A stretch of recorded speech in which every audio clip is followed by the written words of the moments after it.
We're going to go through 10 talks in 2 hours. Everybody's got 10 minutes, and then we've got time for introductions. We'll have a little time for Q&A at the end.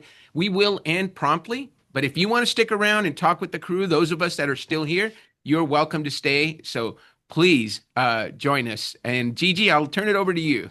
Thank you so much, Dan. It's such an honor to host this event with you. And thank you, everyone. It's such an honor to have you here today. Thank you to all of our speakers as well. And thank you to all of our sponsors. And this is our first annual Global Neurodivergent event. Again, such an honor to have each and every one of you here.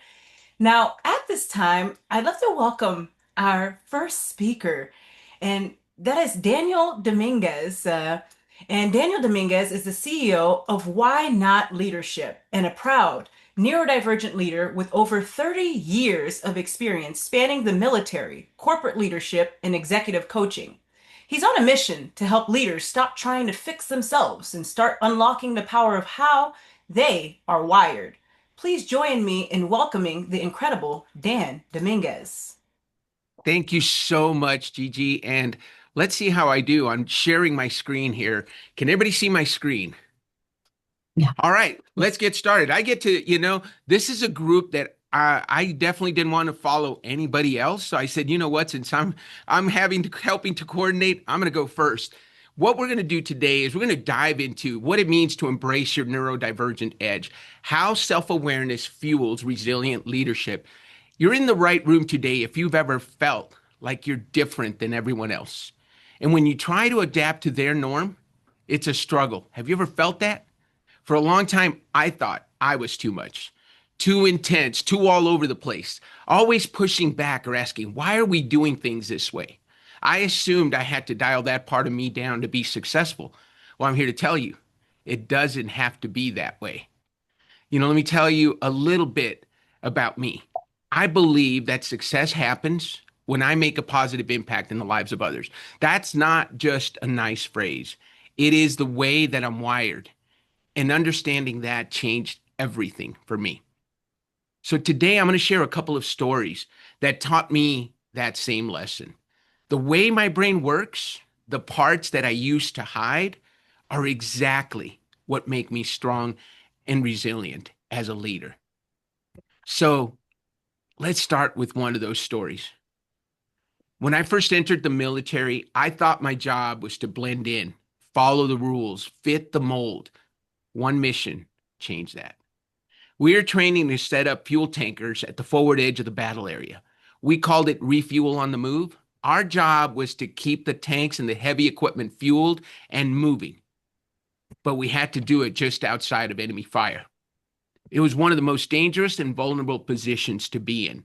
The first time we ran the setup, it took us 3 hours. 3 hours of exposure, 3 hours of dragging hoses, checking connections, waiting on parts, and trying to coordinate under pressure. Everyone said that, hey, that's just the way it's done. But I couldn't, right? My brain doesn't work that way. And honestly, I felt like we were gambling with our lives, mine and the lives of the troops that I was responsible for. I started asking questions. Why are we doing it this way? What if we tried that? Why not do it entirely different? To be honest, some people thought I was crazy, and you can imagine why, right? But we made it fun. We broke the platoon into 3 squads. One squad was in charge of throwing the hoses out of the supply trucks. They just threw them out. Another squad caught them, and then they connected them to the fuel trucks. And another squad went around and inspected the connections. We timed it, and we turned it into a competition. And you know what happens when you turn something into a competition. We rewarded the winners with time off and special meals. We challenged every single assumption about the way we were doing it.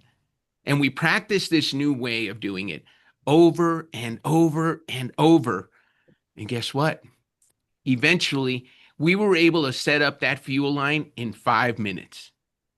From 3 hours to 5 minutes.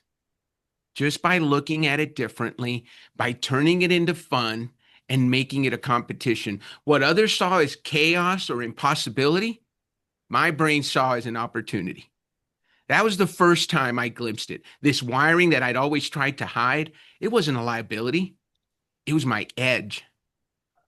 Now, let's fast forward 25 years later. I'm now the national sales director for a global healthcare company. We're deep in the fourth quarter and way behind on a $500 million quota. People are stressed. People are starting to whisper about layoffs. And I'm doing the math in my head. If I don't pull this off, if we don't pull it off, people on my team could lose their jobs. More importantly, I could lose my job. And I've got a family to support. It's not just numbers at this point, it is people's lives, just like it was in the military. So I brought the team together. I pulled in all my regional managers, and I could have given them a lecture. But you know what I did? I listened. I looked at how everybody was ideating. I saw how they ticked, and I made a decision. Guess what, guys? No more one size fits all sales strategy. We leaned into what everybody had as a strength, what made them unique, their instincts, their wiring. And guess what? We did it.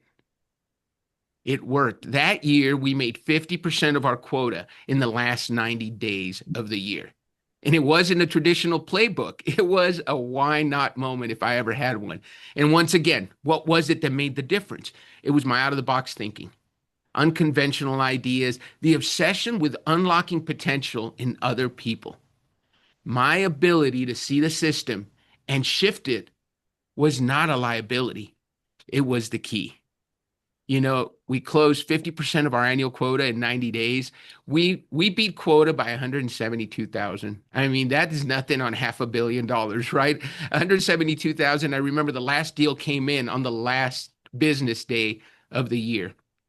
So, what do those stories have in common? On the surface, they sound like two completely different stories, right? Combat zone versus conference rooms. But the truth is, they're the exact same story. The common denominator, me. And more specifically, my operating system. Once I discovered how I operated, I realized I wasn't succeeding in spite of how I'm wired. I was succeeding because of it. My ability to challenge assumptions, spot possibilities where others saw roadblocks, and ignite action in other people, that was not an accident. It was repeatable. It was me. That same wiring, my neurodivergent edge, has always been there. I just didn't know how to name it or how to harness it until a few years ago. So let me tell you a little bit about that. What changed everything for me was a simple shift. I just stopped fighting how I'm wired and started recognizing it, accepting it, and even, God forbid, celebrating it. That's the simple framework I now use with every single leader I work with, especially neurodivergent leaders who have spent their entire lives trying to fix themselves instead of understanding how they're built. So here's what it looked like for me. I said it at the beginning. I believe success happens when I contribute to the success of others. Now, the way I do that is by challenging the norm and finding a different way. And ultimately, what I bring is the ability to make sense of complexity and turn it into something people can act on. That's just my operating system. And once I could see it clearly, I realized I had been driving every breakthrough that I've ever had, from the battlefield to the boardroom. Now, I've also seen this with others. One of my clients, a high school principal, realized she kept getting frustrated with her staff because they didn't operate the way she did. But after discovering her operating system, she stopped expecting them to think like her. And instead, she started leading in a way that brought out their strengths. And everything shifted from their communication to their team culture. So, what would be possible if you could do this for yourself, for your team, for your organization? How much better could your team be? I've thought, if the thought of continuing to work, doing what you do without knowing this about yourself and the people around you is unacceptable, If you want to not just learn about self-awareness, but actually take the first step to help you attain it for yourself and for the people around you, then I'm going to invite you to a free event on July 23rd at 2 p.m. Eastern for a free session. It's called Discover Your Difference, a live self-awareness discovery for neurodivergent leaders. We're going to walk through the steps that I take my CEO and founder clients through and let you experience it live. It's raw. It's a real look at how your wiring can become your launch pad to transformation. And if you sign up today, one of you will win a free one-on-one session with me, a $500 value. But whether you're selected for that or not, you're going to still walk away with a deeper understanding of how to leverage your own edge. Because the truth is, and you got to remember this, you don't need fixing. You need unlocking. So scan the QR code or visit the link in the tab and register. If you're watching the replay, you can still attend. Just know that the giveaway is for those who sign up today. With that, I turn it back over to you, Gigi, and thank you so much for being here today. I look forward to seeing you all on July 23rd. Wow, Dan, absolutely incredible. Thank you so much. We truly appreciate you. And the next speaker is me. So I get to introduce you, Gigi, and I am so excited that you're here. So let me tell you guys a little bit about Dr. Gigi Sabat. She is someone who leads. Oh, let me start over. I started reading my own introduction. Let me now read my own introduction. Leadership isn't about fitting a mold. It's about owning your voice. Dr. Gigi Sabat is a powerhouse of purpose. She's a keynote speaker, a best-selling author, a life coach, and she's the CEO who has made it her mission to empower others to rise, lead, and thrive. As a proud neurodivergent leader, Gigi proves that confidence, courage, and calling are what truly define leadership. I want you to get ready to be inspired because no matter how you're wired, you can lead. That's right. You can lead. Thank you so much, Dan, for the amazing introduction. And thank you all for being here today. We truly appreciate you. And so now we're going to talk about you can lead. Yes, you, regardless, if you are neurodivergent, you can lead. I'll say it again. Regardless if you are neurodivergent, you can lead. And I'll say it one more time. Regardless if you are neurodivergent, you can lead. I believe in you. Now, again, absolutely, being neurodivergent does not limit your ability to lead. In fact, many neurodivergent individuals bring exceptional strengths to leadership, such as the following, and I'm going to go down this list because it's very significant. Unique perspectives and creativity, high levels of focus and dedication, empathy and emotional intelligence. There's great books by Dr. Jugol on Beyond Emotional Intelligence, and then there's also Emotional 2.0. Great books. I highly recommend reading them. And then next, innovative problem solving, and then resilience and adaptability. Now, leadership isn't about fitting a mold. It's about authenticity, vision, and the courage to empower others. Whether you're neurodivergent or not, your lived experiences can shape you into a powerful, impactful leader. I believe in you. If you're listening to this message today, again, I believe in you. You can lead. And now, neurodivergent, yes, it does intertwine with pregnancy. We have to start at the root. We have to go all the way back to where it begins, pregnancy. And so it's so important to understand that, yes, they intertwine. And hence why I have it on the screen here, pregnancy and neurodivergent. And then also autism. Yes, autism and attention deficit disorder, ADHD, dyslexia, and other brain differences. And if you're taking note, I'll say that again. It's autism, ASD, attention deficit disorder, that's ADHD, dyslexia, and other brain differences. All of this intertwines with neurodivergent. So it's so important as we have this discussion on neurodivergent to understand what intertwines with this particular subject.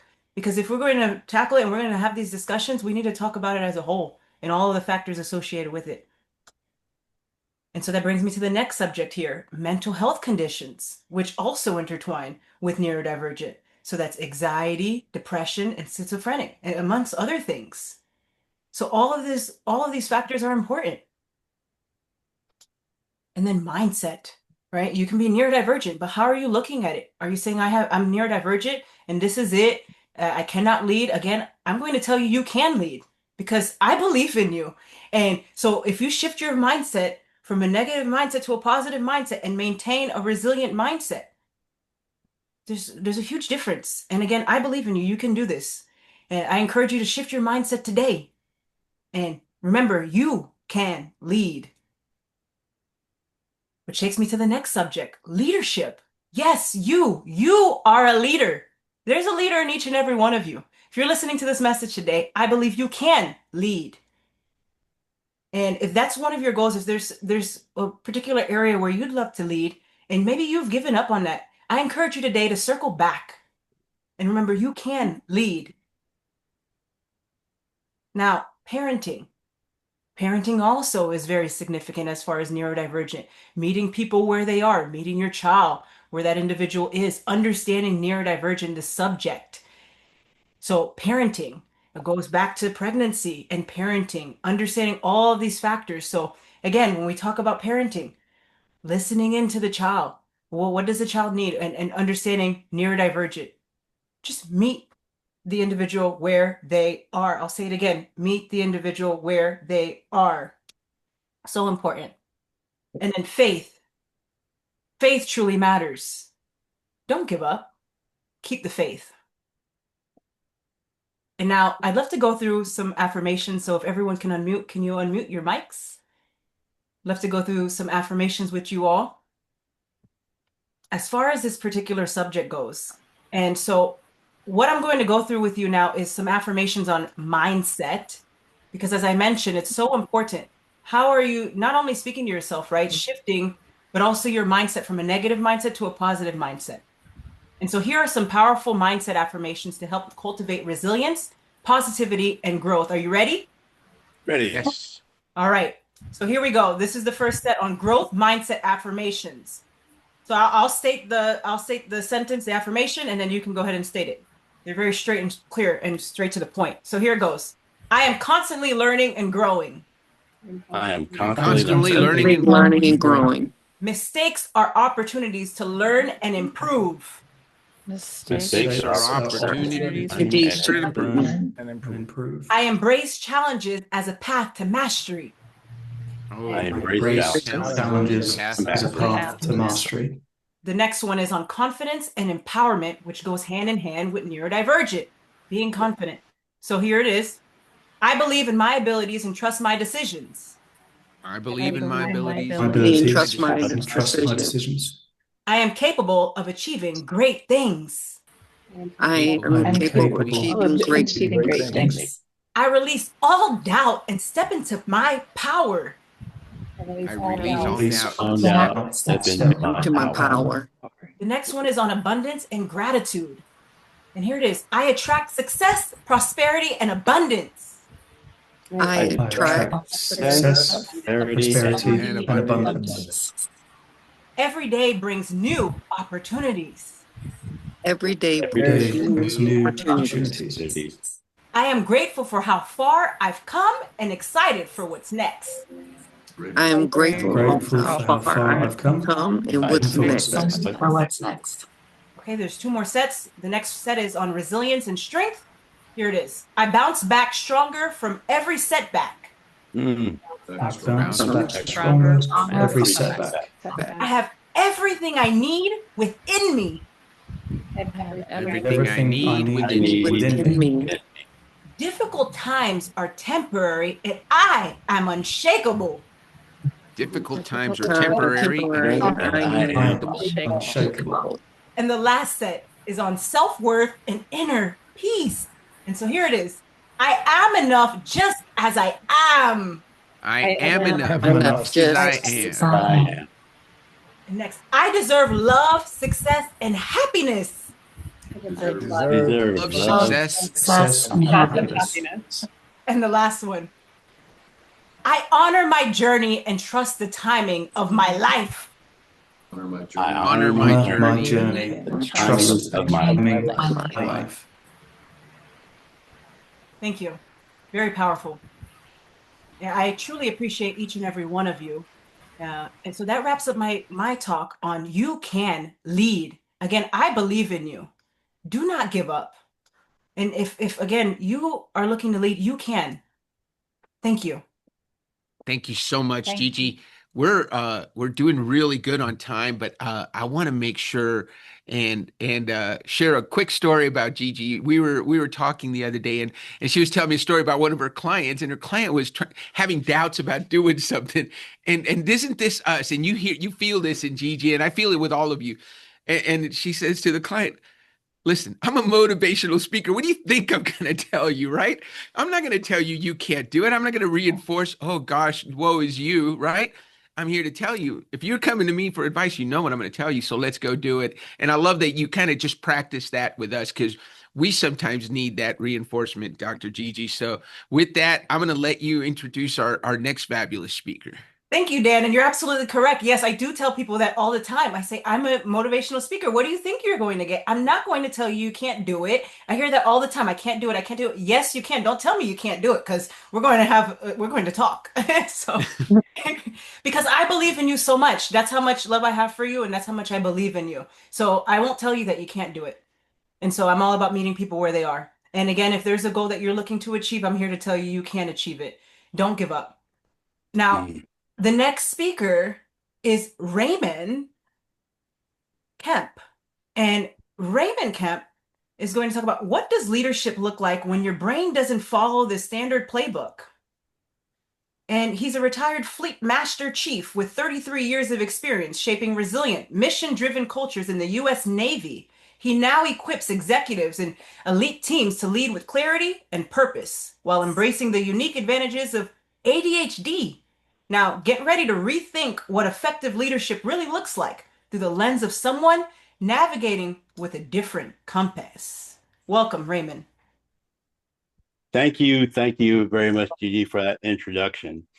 And I'm telling you right now, I'm 10 feet tall and bulletproof just off the strength that you you guys talking already. Every time you said you're a leader, I said, you're right. I am a leader. I'll lead the way and I'll lead it all the way. So thank you very much for being those who jumped out front. And it's a pleasure to be a part of this team. For everyone, I've got a question. What happens when your leadership instincts, your natural wiring don't match the standard playbook? What if your brain doesn't operate in a straight line? For me, it's really simple. Do it anyway. Lead anyway. You don't panic. You breathe. You own the helm. Yes, I'm in the Navy, so I'm gonna say I got some navigational things. You own the helm, and you lead the way on purpose.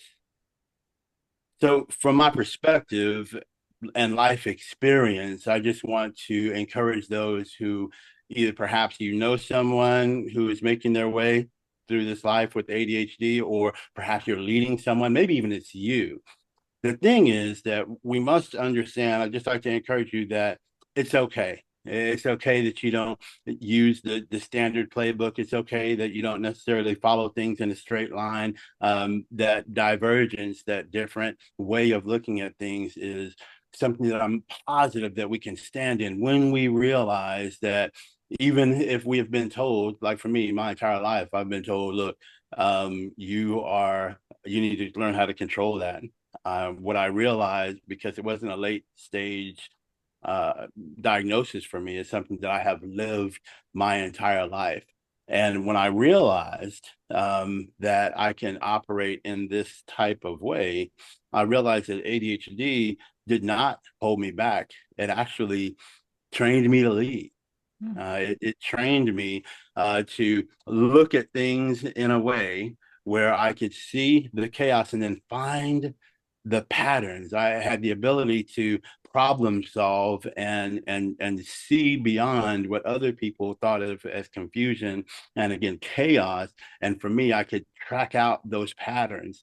It allowed me to find clarity in a mission, not because my mind was calm, but because it wasn't.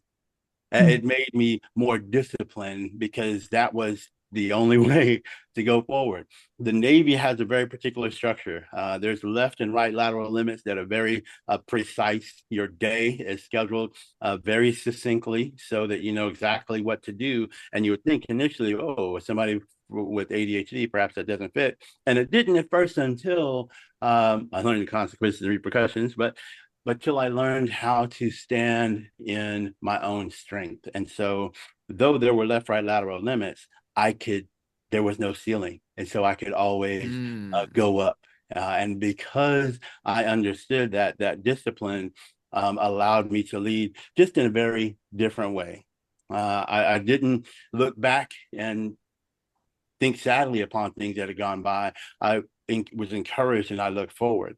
It allowed me to have innovative ideas. And even in a space like the Navy, where there's lots of rules and regulations, because my why in life is to find a better way and share it with other people, I found a way to make those innovative ideas known within the framework, and everything worked out pretty darn good.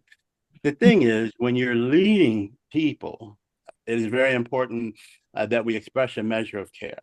There's someone who said that people don't care how much you know until they know how much you care. I believe that to be true. When you share and care with your team, that will create a space for them to speak openly and freely with you.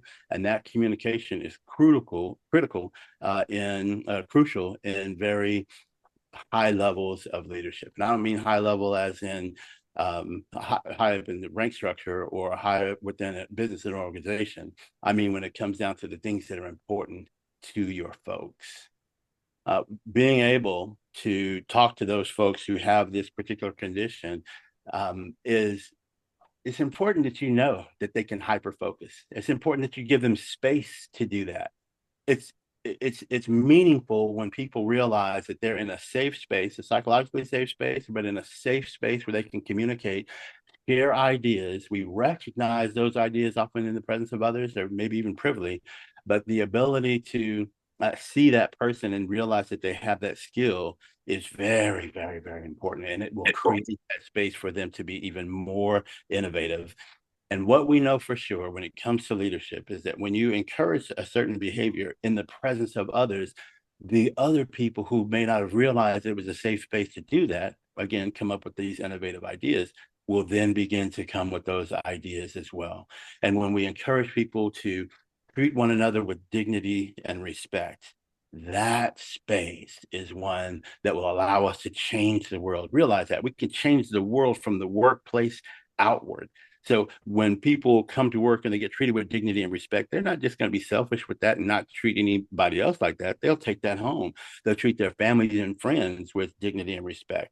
And it'll go from the workplace to their homes, then into the community, and then we change the world. And I think it's worth doing, expressing that level of care for others, and then realizing that when we apply that, it is going to be something that goes beyond even the workplace.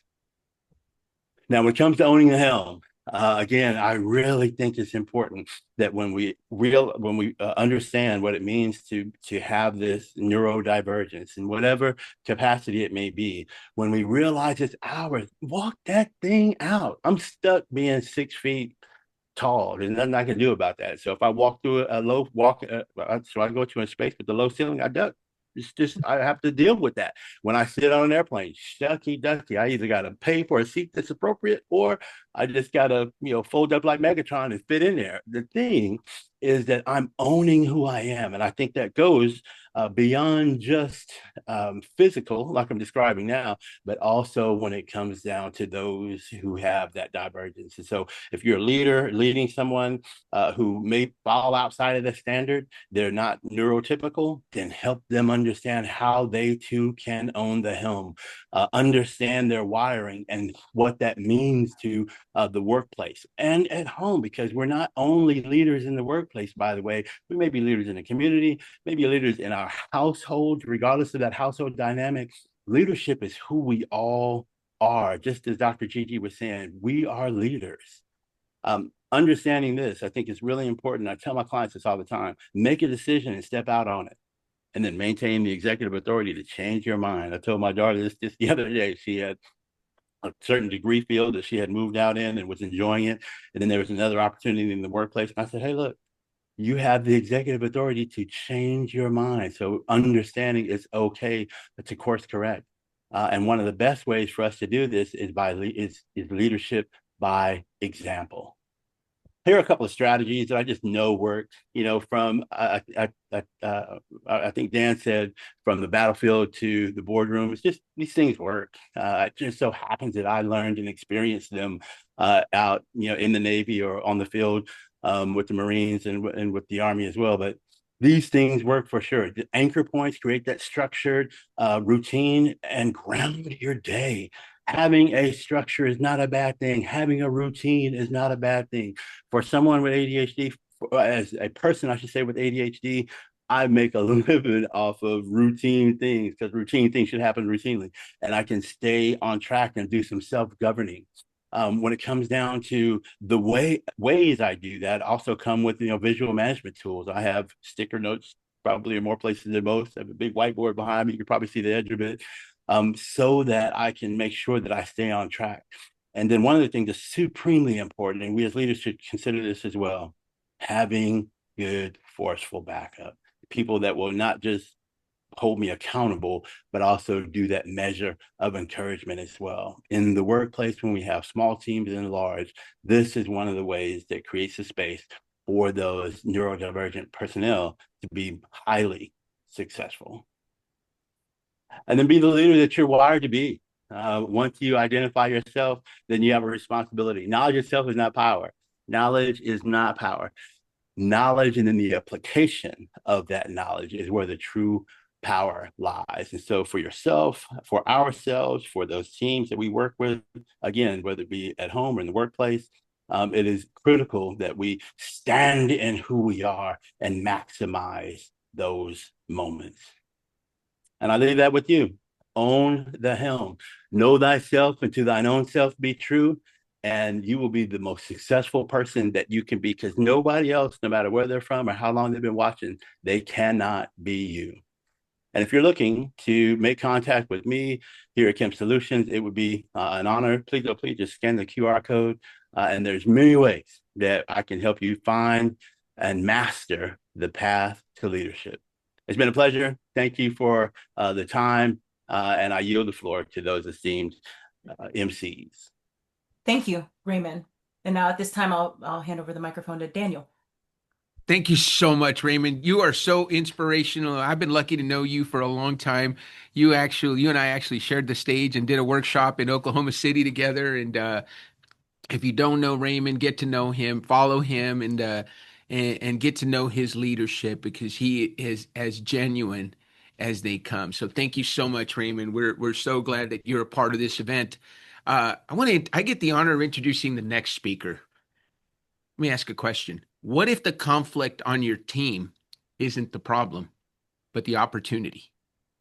Our next speaker, Kathy Marcino, is an executive consultant with over 25 years of experience helping leaders enhance workplace culture through personalized coaching tailored to the unique personalities and communication styles of the team. She's known for helping organizations transform tension into trust by coaching through conflict, using strategies that are rooted in real-world experience and personalized communication. So as we get ready for Kathy, I want you to get ready to reframe how you see conflict and learn how to turn workplace friction into fuel for growth. Kathy Marcino, the stage is yours. Hi, thank you so much for everybody who's attending, and a big thank you to Dan and Gigi for having me as part of this amazing lineup of speakers who are truly experts in their field. I want to talk about everybody's favorite topic, which is conflict resolution. And if you think about it, conflict is everywhere, right? Conflict is inevitable, and it's part of every organization. When you throw neurodivergence in the mix, chances are all of the misunderstandings are going to be escalated and probably identified as something negative. And so what I want to do today is reframe negativity of conflict into something positive, So I just want to spend the next few minutes trying to explore how leaders can approach navigating conflict now with compassion and caring rather than correction and control. Okay, I don't know why that's not working. Oh no. Okay, so I think this probably resonates with a few people, but unfortunately, this is kind of a familiar approach that leaders take when a difficult decision arises, right? I think if you hide yourself pretty deeply, that you're going to hope that either the conflict resolves itself or goes away completely. And I think we know that that rarely happens. So this is not the right approach for navigating conflict effectively, and I'm going to give you some more tools to do that. Okay, conflict cannot happen without your participation. I think this sums up navigating conflict totally. Dan did a great job in talking about, and Raymond, talking about the self-awareness piece. What role do you play in this drama? Knowing what your triggers are and why you react and respond in a certain way is key to be able to adapt your style to everyone else. There are a lot of myths out there about conflict resolution, too many to mention. So what I want to do is just focus on the top 2 common myths that I've heard from my clients over the years. And over 25 years, that made me sound really old, Dan. Okay, myth number 1. Conflict is always negative. Couldn't be farther from the truth. It's honestly a catalyst for growth, professionally and personally. I think that from a younger age, we've all been conditioned to think that conflict is a bad thing and should be avoided at all costs. Maybe you had a situation with a friend or a colleague that didn't end well, and now all of a sudden you're very fearful to open up and be vulnerable and have these conversations. Again, recognizing how you react and respond. What is it about that person that's really getting under your skin? Again, it starts with self-awareness. The next myth, only difficult people cause conflict. Nope, that's not true either. I think that the word difficult is subjective, and I think what one person may view as difficult could be interpreted completely differently by someone else. Dan mentioned this as well as Raymond, but we each have our own operating styles, right? And it's really how we're wired. That's who we are at our core. We are not going to change. All of this information is not going to, quote unquote, change us. It's teaching us what our strengths are, what our blind spots are, and how we can adapt styles to everyone else to manage and work more effectively together. So once you understand your own operating style, it's easier to understand that other person that you're working with. So, for example, someone may thrive under pressure, loves a deadline, whereas someone else needs a little more time to process information and really would rather have more of a structured environment to work in. The more you know that about the person that you're on the same project with, I think the less conflict you're going to see, the less headbanging that you're going to do. And knowing your communication style, how you prefer to communicate, and how that other person that you're communicating with prefers to communicate. This is annoying. Conversation's annoying. This person is annoying. I really hope that I'm hiding it well. I can't. My face gives me away every single time, so I cannot do this. But what's really going on here is the inner tension, right, that you're having versus your external response, which is hard for some folks to do, but unfortunately leaders do it when they're trying to remain calm. But I think that they're doing a disservice to themselves and those they lead by not engaging in these types of conversations. It's really time to have these difficult conversations. Where does conflict show up? So a few triggers, and My previous speakers talked about this, but misinterpreted tone or body language, those nonverbal cues are critical. And you can see this sometimes if you're not meeting someone, or if you're meeting someone for the first time, or perhaps you're at a networking event or a conference, and you can tell by someone who is completely straight-faced, not moving, not using their hands a lot like I am.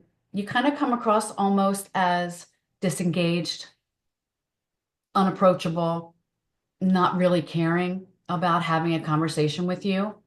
So those nonverbal cues are key. Resistance to change and lack of structure.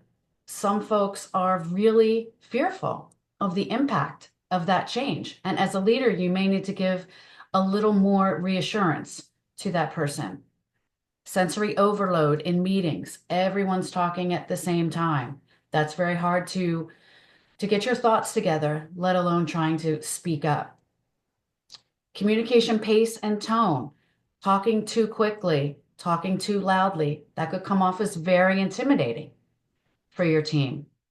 And rudeness or lack of social quote unquote norms. Someone with ADHD has a tendency to interrupt often. It's not a character flaw, it's a character trait that should be embraced. So what are some communication tools that leaders can utilize? Again, I think this is key, that self-awareness piece. Leadership's an inside job. It always starts with us, right? Knowing how you prefer to communicate and how that other person prefers to be communicated with. Providing information in multiple formats. We all learn differently. We all hear differently. Even if it's the same directive, we're all going to process that information differently. It's going to resonate with us differently. Spoken, visual, written. I happen to be a visual learner. Someone else may want a standard operating procedure, manual, or a long detailed email. And the more you understand that, the more effective the communication is going to be. For those who have anxiety or suffer from any other attention disorder, giving enough notice to relieve some of that panic and some of that fear and some of those times where your shoulders are up around your ears, that's something you want to keep in mind. Give more notice. Avoid those phrases or implied meanings that don't really necessarily resonate with everyone. They may be taken literally and your message is completely misinterpreted. Ask, don't assume. I think we've all been guilty of that. Fortunately or unfortunately, we cannot read each other's minds. And so ask the questions, because more often than not, what they're thinking probably doesn't match what you're thinking. And when you can, use visual planning tools, and there are plenty out there. It's time to have a shift, right? Leaders need to shift from reacting to understanding. So what are the differences? Embrace the differences. How does this person process the world? It's different from you. And it's not a bad thing. And it's not a good thing. It's just different. And that needs to be recognized and embraced. This is where you're leading with empathy and compassion. A lot of times you think leaders are just 100% logic. That's where their brain goes. But if they're working with someone or leading someone who is making all their decisions with emotion, that's where you're going to see 90% of the conflict. So the more you understand that about each other, the more effective your leadership is going to be. Psychological safety, Raymond talked about that safe space. I want to understand how that felt for you. Once their voices are heard, you're going to find that they are more engaged. And providing alternative communication methods, adapting your style. Again, we are not going to change ourselves. How we're wired is how we're wired. The more we understand the strengths of that, and also the blind spots, those pesky areas that sometimes aren't as obvious to us, are really the keys to our success. So asking for feedback, what would help you work best in the situation? Don't assume that what works best for you is necessarily going to work best for someone else. What are the benefits of having this diverse team? Think about all of those incredible brains working together trying to solve a problem. Each brain has their own different pattern. And having those ideas and opinions and sharing those ideas and opinions, wow, that is amazing. And that's where the positive opportunities come.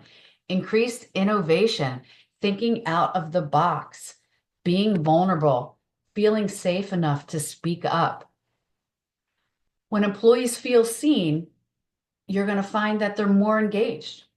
They're less likely to leave.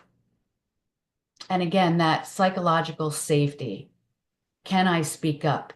Can I take breaks? The leaders really set the tone on psychological safety. And I love this quote, neurodivergence isn't something to accommodate, it's something to value.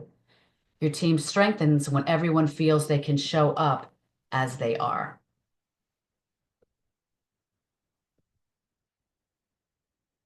So some reflections that I think we can have. Inclusion doesn't mean treating everyone the same. It means giving them what they need to succeed, especially during conflict. Again, let's reframe that negativity that surrounds conflict into something positive. Have the difficult conversations, show up, be vulnerable, be open to others' opinions and thoughts and ideas. And you're going to see those workplace relationships just soar. So think about leaders. What's one thing that you'll shift in navigating conflict starting today? I have 2 resources on my website, 5 tips for managing workplace conflict, and a leader's guide to inclusion and communication with some ideas and some just some note taking to have some reflections on some of the thoughts that you have, some of the team members that you have, and how everybody processes information differently. So thank you again for your time. Send me an email, Kathy@kmmdisc.com, and visit my website, KathyMarcino.com. Thank you again so much. Thank you, Kathy.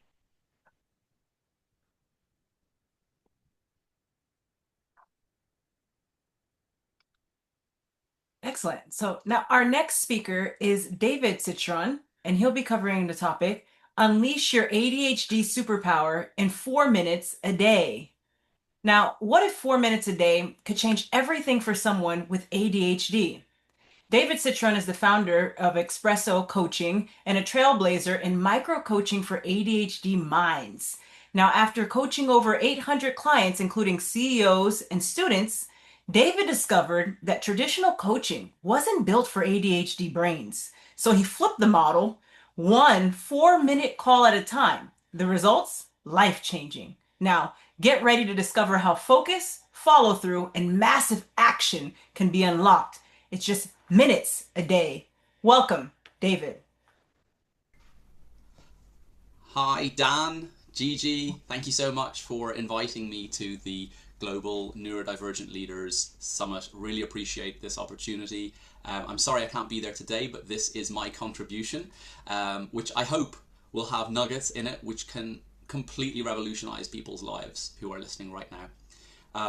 Our story begins with me just doing standard coaching from 2005 till 2019, life coaching, business coaching, all sorts of amazing people, hundreds of them, about 800.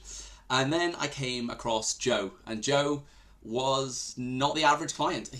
Nothing would work with Joe. He was a lovely guy, but I tried everything from standard coaching to Tony Robbins stuff to NLP to CBT, because I've got that therapeutic background on top of the coaching background, all sorts of different things. Nothing would work. And we got a few months in, and I was just trying to rack my brains because I had this really nice guy in front of me who would be inspired to take his actions for the coming week, because we had half-hour weekly coaching. And then he'd come back the next week having not taken action on the coaching from the week before, about a couple of days in, he had diverged, right? Neurodivergent. So at that stage, I wasn't thinking anything to do with neurodivergence or anything. I just wanted to solve for Joe's challenge, which is that he wanted to fulfill, he wanted to take action, but he was getting distracted. And so I said to him, you know what, we've tried everything, but I really want to make this work. So here's what I'm going to do. I'm going to call you every single day, Monday to Friday, for a 4-minute daily micro coaching call. I'm going out of the way every single day for this call. It's going to be shorter, therefore, but it's also going to be more concise for you. And I think it's going to get to the guts, the way I've constructed it, in a way which I think is exactly what you need. I actually think that a lot of the coaching we've been doing until now is essentially fluff for you, and we need to get to what's going to work. So he said, yeah, fine, I'll try anything. So he did.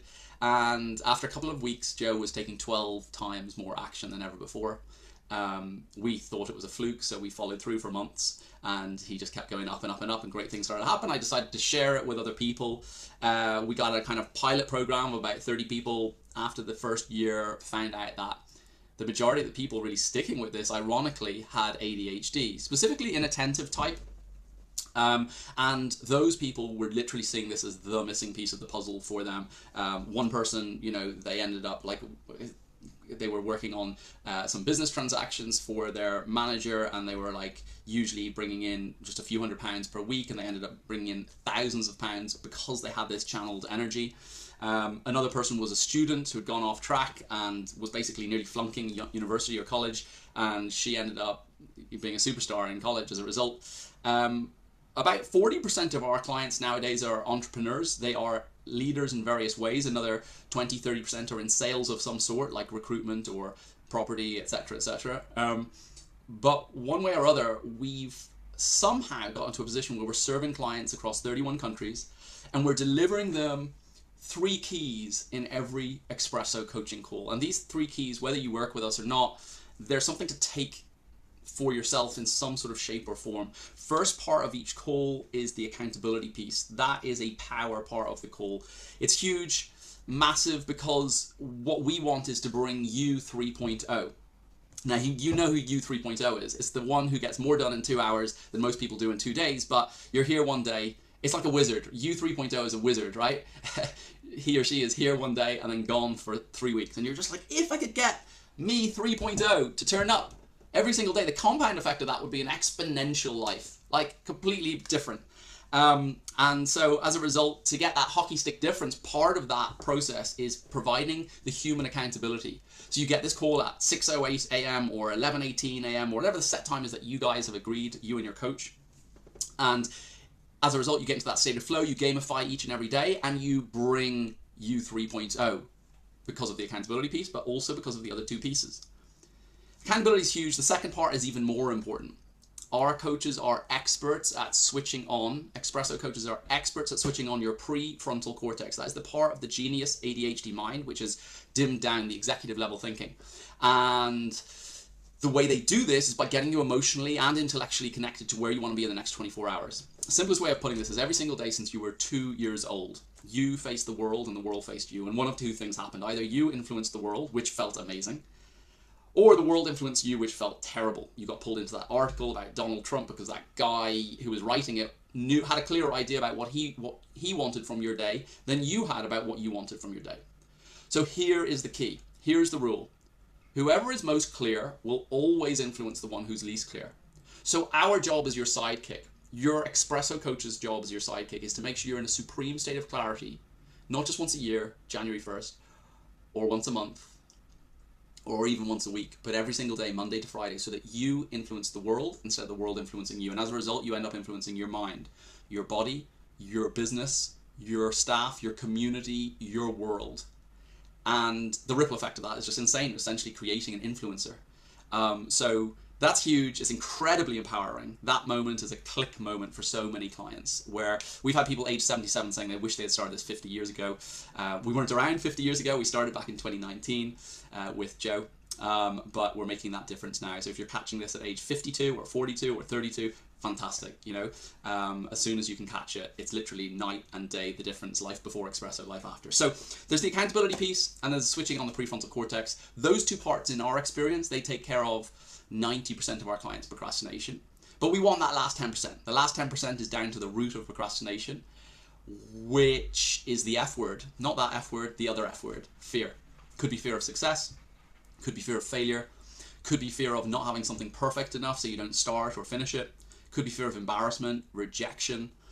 My personal favorite, fear of boredom. I'm undiagnosed ADHD. I'm so ADHD, my psychiatrist friend, he gave me a form to fill in 6 years ago to see if I was ADHD. I still have not filled in that form. That's my certificate of ADHD. Whatever your fear is for that particular action, fear has an Achilles heel. Fear shrinks in the light of consciousness. When we're alone with fear, like a lot of people were with COVID, or as a lonely leader at the top, leaders are lonely, right? Fear takes over. Fear is under the bonnet of the car, so therefore it drives the car. By speaking to your espresso coach each and every day, even just for a few seconds, it's a 4-minute call, but it's each and every day. It's like shining the light on that fear. It shrinks that fear down. And it's going to be great when you say to your coach, yeah, I did that thing, I moved forward, I contacted that big wig client, etc., etc. But it's going to be even better when you say, you're going to get 5 times more value when you say to your coach, oh, you know what, I was going to contact that, big client, John, but, I have to have that pitch perfect before I speak to him. You know what, like, hold on a second, I'm putting the perfect in front of the good. That's a fear. You know what, even if I contact him now with a rough and ready approach, I can always contact him again 2 weeks later and I'll be twice as much in his head. As a result, in those moments, that's what causes you to join the top 1% of movers and shakers in the world, getting beyond that fear. Everything you want is on the other side of fear. And in combination with the other two pieces, the accountability piece that we mentioned, the switching on the prefrontal cortex, that brings you to join the top 0.1% of movers and shakers in the world. And the results have just been amazing. We have incredible Trustpilot reviews from 31 countries, and we are just loving what we're doing. We're on a mission to completely revolutionize the ADHD world because we see the ADHD world being filled with genius that is unexpressed in the world. The ADHD world have the ability to do incredible things and leave incredible legacies. And so our job is to channel that genius, get you more concise in your thinking as a result of the brain training of having that 4-minute call each and every day. You're actually brain training yourself in between the calls to be more concise in your thinking. It's been proven that people who are more concise in their thinking are far more assertive and take far more action. So we're here for you each and every day. If you like the sound of it and you'd like to give it a go, we have actually got a free strategy call. You'll probably meet me on the strategy call.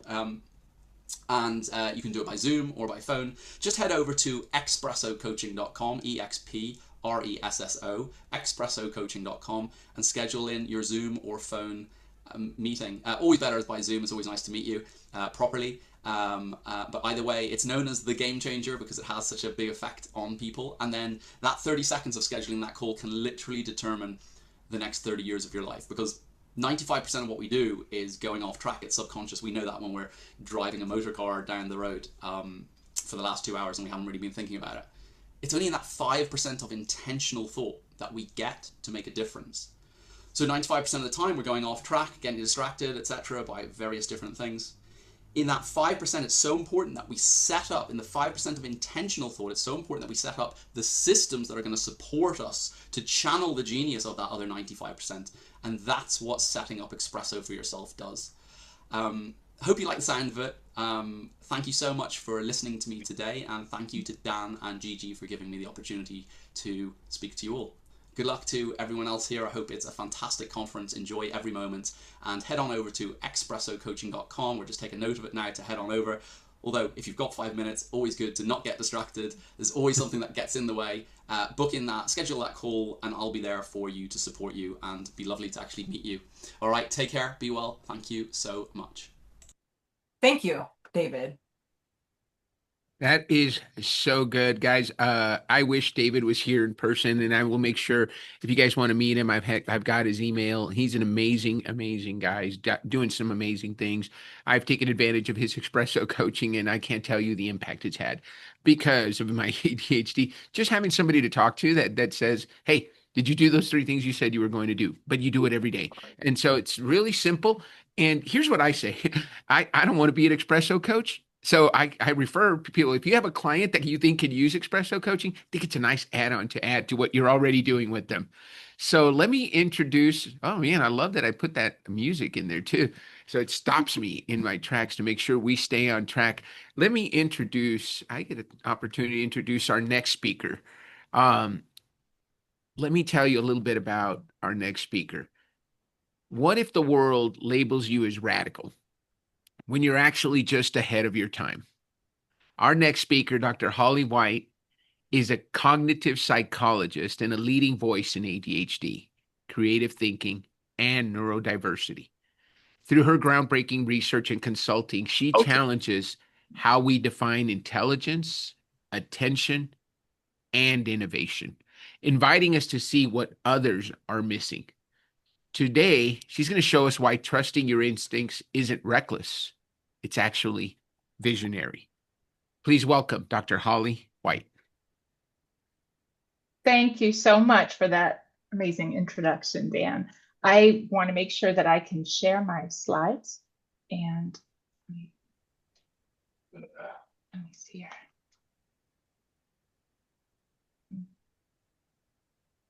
Is that a permission that you need to unlock for me? We will give you that permission. Done, Holly. You should allow you Okay. Okay, let me just here. There. Ta-da. Oh gosh. My Mac is so protective of me. Okay. Yes. I think you can see. Okay. Well, what can you see, actually? I wanted to use this as an anchor picture because I talk about how radical is relative, but my perceptual psychology roots say that everything is relative. So I'm wondering, do you guys see a face that is a profile or a face that's looking straight at you? And whatever you see, just see the other thing. Has it flipped?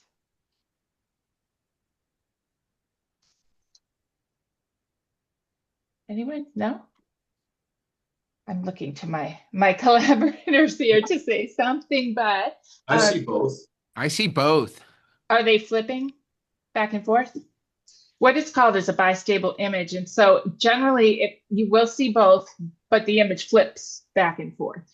If you look at it straight on, you see one eye on the left and appears to look directly at you. So if you were to see it as a profile, you wonder, how am I able to see that when the eye is actually centered and is not looking forward? And your brain is just filling in the gaps. I like to use an image like this in the beginning of anything with psychology, especially cognitive psychology, just to show that at the very level of visual perception, it's relative. So it's amazing sometimes that people can even communicate as well as they do, given that we are all in very different spaces. That I have so many fun optical illusions, but that's the only one for today. So what I want to talk about today, I think, is, and so far all of the talks have covered so many wonderful things that touch on everything I'm going to talk about. So I'm going to stick to just, I think, a couple of these ideas that make, I suppose, some of the science, without using some of the jargon, but some of the science behind why unconventional thinkers, and in my expertise, it's a particular type of neurodivergence, ADHD, or whatever you want to call it. I think it's got its diagnostic label, but it's also, in my opinion, based on my research, it's a thinking style. It's not necessarily anything else. But I think of it in terms of chaotic cognition, and anything like your ability to be very linear or chaotic is going to be on a continuum. So what happens here when we say radical is relative, I want to say it has to do with both the person who's coming up with the ideas and, of course, the person receiving the ideas. So you don't have to read all of this, but what I'm trying to show here is just a very simple explanation for why it is that ideas that come out of, say, an ADHD mind seem so radically different and strange to other people. So the starting point will be, on a day-to-day basis, people with ADHD think differently. And, we say that all the time, but we do. I mean, there's a cognitive architecture that's been mapped out that's actually quite different. So here I have, just as an example, the word fruit. And this would be, say, a category in your mind. And a lot of these related concepts that are right around fruit that you'd think of immediately would be things like oranges and apples and stems and seeds. And then slightly further out, you have more what we call distant associates, things that you might think of for fruit, but they're not going to be quite as closely related, like that you're crazy, or forbidden fruit, or job, like plum job, all these other associations. So I've shaded in this green element here to kind of show what you might think of as a linear mind. If you say fruit, it stays on topic. But ADHD is more like this big circle. Everything fruit and then a whole lot of other stuff that I didn't put in there. But the idea would be you have a very wide scope of what you perceive to be relevant to any given problem. So you're seeing things through a different lens. You have to be prepared for the fact that somebody else is just not going to see it, because if the aperture is different, they're not going to see all the variables that you do. So, you know, when I get into this idea, that's why you have to really have this element of trust in yourself and in where it's going, because you aren't going to have that same idea space. The other thing I wanted to say with this is, because the ADHD mind is going to be such a chaotic space, and for a lot of other reasons that I can't fit into 10 minutes, ideas tend to come out of the blue, or they appear to come out of the blue, when in fact there's a lot going on behind the scenes. But if you have a great idea, often it's more of a gut feeling that you can't quite articulate. And many times it has influences from all different things that would, well, the really things you should probably just keep out of your mind most of the time. But people with ADHD don't do that very well. So, I mean, you could be thinking about anything. And then you might also be thinking about sounds, or they're going to distract you. Sounds, images, ideas, things from different fields or conversations, memories, things you have to do in the future. And all these things combine into a really bizarre idea space. And so when it comes to communicating these things with other people, this is where you get a little bit of a disconnect. So the mind on the left is a bit more ADHD, with a little thought bubble, a lot going on there. And the person on the right would be the extreme opposite of very linear, organized thinking. So the question marks, of course, there's a little confusion there when the linear speaker talks to the nonlinear speaker and such, because they're not on the same page.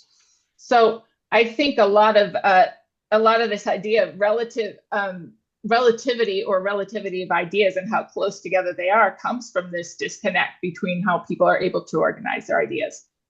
And Kathy especially touched upon this too, but people's comfort level when it comes to things that are new and strange is very different. So I have, you know, to the left, this boardroom, which is very structured and predictable and kind of boring. And on the right, something that's experimental and untested and uncertain. And then next, I kind of think this is more, you know, what I think of as kind of a crazy boardroom. So it's all relative. People aren't always going to understand where you're coming from. And the reason that you really need to just stick with it and trust your guts is because you probably can't explain where these ideas come from. And the bottom line is that if it's new and it's untested, by definition, you can't really validate it yet. People have to trust the process, and you have to trust your own instinct if you are a neurodivergent thinker, because you can't really say where it came from. But I've never heard anyone say that they followed their instinct and they have regrets about that. I don't think I've ever heard that. So there's so many cases in history, right, where visionary ideas are misread as impractical and crazy, until you find out later they're not. They're actually quite brilliant. And I have empirical research that suggests this, but I think most of us can tell anecdotally it is the case that many times people have these ideas before their time. And I had to kind of close with Einstein, because though he was, of course, not tested for ADHD, there's a lot of people who say, well, you know, so many things about him fit right into the mold of chaotic thinking. And I think we can all agree he was a pretty bright guy, and he had a lot of great contributions. But he was laughed out of the room with his, you know, and I had to pull in the relativity thing for the whole theme, right? His theory of general relativity.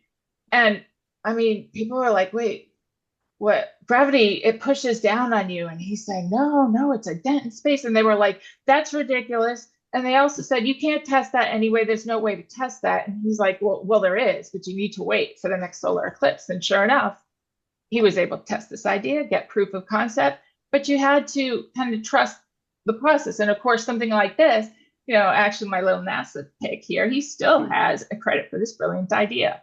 So trust your instinct. I know I didn't go into a lot of detail, but you cannot be sure where things are coming from. They're coming from all over the place. And if you are confident enough to trust your instinct, then other people are likely to follow suit and read from that confidence and passion. And that's it. And I'm done. Thank you, Holly. Mm-hmm. You're welcome. That was fabulous. I put it in the chat. Everything great that has ever been accomplished was once considered impossible. Right. 4-minute mile, space travel, a computer in every home. Mm-hmm. Absolutely. Thank you so much, Holly. Gigi, I'll let you introduce our next speaker. Thanks, Dan. Now, our next speaker is Kent Cravens, and the topic Kent will be speaking about is expect authenticity. Be authentic yourself, tips on building a culture based on authenticity and trust. Now, want a culture of trust? Then the first move is yours. Kent Cravens brings decades of experience as a business builder, nonprofit leader, and former state senator. From founding companies to shaping public policy, Kent has learned that real leadership isn't about control, it's about authenticity. And that trust, it starts at the top. In this session, he'll share practical insights on how to lead with integrity and build a culture that follows your example. Welcome, Kent. You're muted, Kent. Oh, muted. That's $50 for the fund. Sorry about that. That's what I used to charge everybody for muting. Thank you, Dan and Gigi both, and everybody else on the call. What really exceptional information has been shared so far. I just hope that I can follow suit. But just a real quick introduction of myself. I am a certified YOS coach, and thanks to Dan and others in that world, I hope to move quickly forward with learning and growing in that. I'm a former Realtor Association CEO, which means I ran a local association here in Albuquerque called the Greater Albuquerque Association of Realtors. Former 12-year straight state senator, New Mexico District 21, where I really put my YOS to test. Better way, challenge, trust, and I'll explain that a little bit too. And I consider myself a bit of a serial entrepreneur, small business owner, from food distribution company that we ended up selling, obviously not for retirement type money, but to printing company that we ran successfully and sold. That was more of a family business. We had our daughters working with us in that, and there's a great story there too. But the reason I'm on the call is Dan asked me to come on and talk a little bit about why I'm able to put a team together, and I seem to be able to leave the team to their own devices, and all of a sudden, when I come back, everything's done, everything's in order, and we have no problems in our business.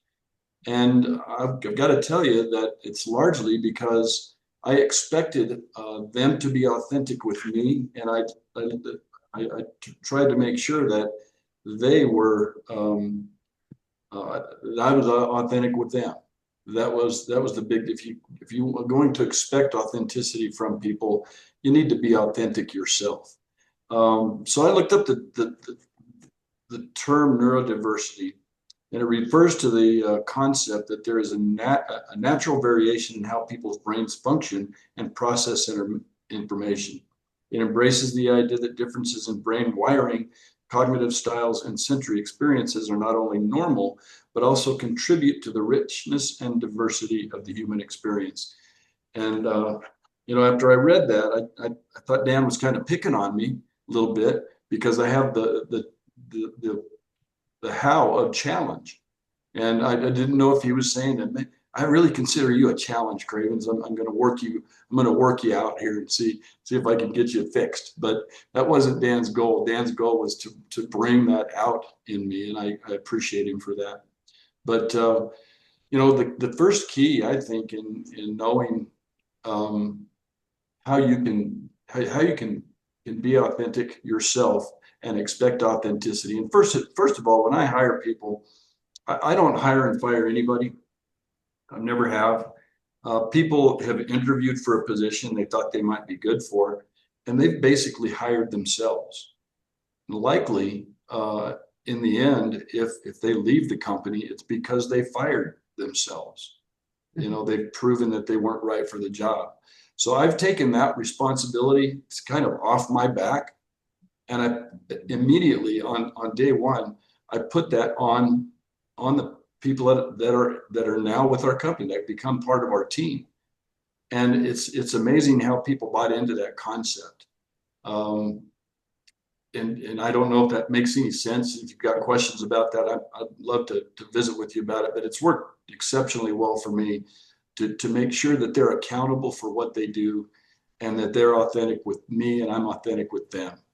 But key number one, define your top 3 to 5 personal values. Is it integrity? Is it growth? Is it compassion? Is it is it honesty? Is it transparency? Just to define a few of your top personal values, and ask yourself, are my actions aligned with these values on a daily basis? Do I kind of walk my walk here? Authenticity starts with self-awareness. I didn't take the YOS until I was, it was 2016 when I finally figured out what my why is. And I look back on my life, and as a brand new state senator without a clue of really what was going on in the state Senate, I found myself in a position where I ran for office, and I ran hard, and I won the race. And it was a surprise to everybody that a guy like me would win the race, because I just a country boy from Tijeras, New Mexico. If you know Spanish, that's where 2 creeks come together. It's a scissors, and that's what Tijeras means in Spanish, scissors. So scissors creeks that came together, and I'm sure that was an epicenter of some energy of some kind or another east of Albuquerque here. But the YOS became the cornerstone of looking back on my life of this young man running for state senate and showing up, and then with a better way. I wanted to find a better way and share that. And the challenge of standing up on the Senate floor and debating people that had been there for 15, 20 years and knew everything about being a state senator and what that meant, and then challenging their status quo and moving their cheese, which I did successfully. From both sides of the aisle. It wasn't just, a political thing. It was, it really, I didn't realize it until after I actually knew my why, my how, and my what. But it was amazing how it happened. So the tip is to journal, I think, what's going on in your life, and write down the things that make you feel better. When do I feel most aligned? And the things that make you feel worse. When do I feel most drained? And then emphasize the things that make you feel better, and avoid the things that drain you. Excise the things that drain you. I don't think any of us, judging the demographic on this call, I don't think any of us have the time to even ask that question anymore. Just excise the things that drain you. Say what you mean what you say, but don't say it mean.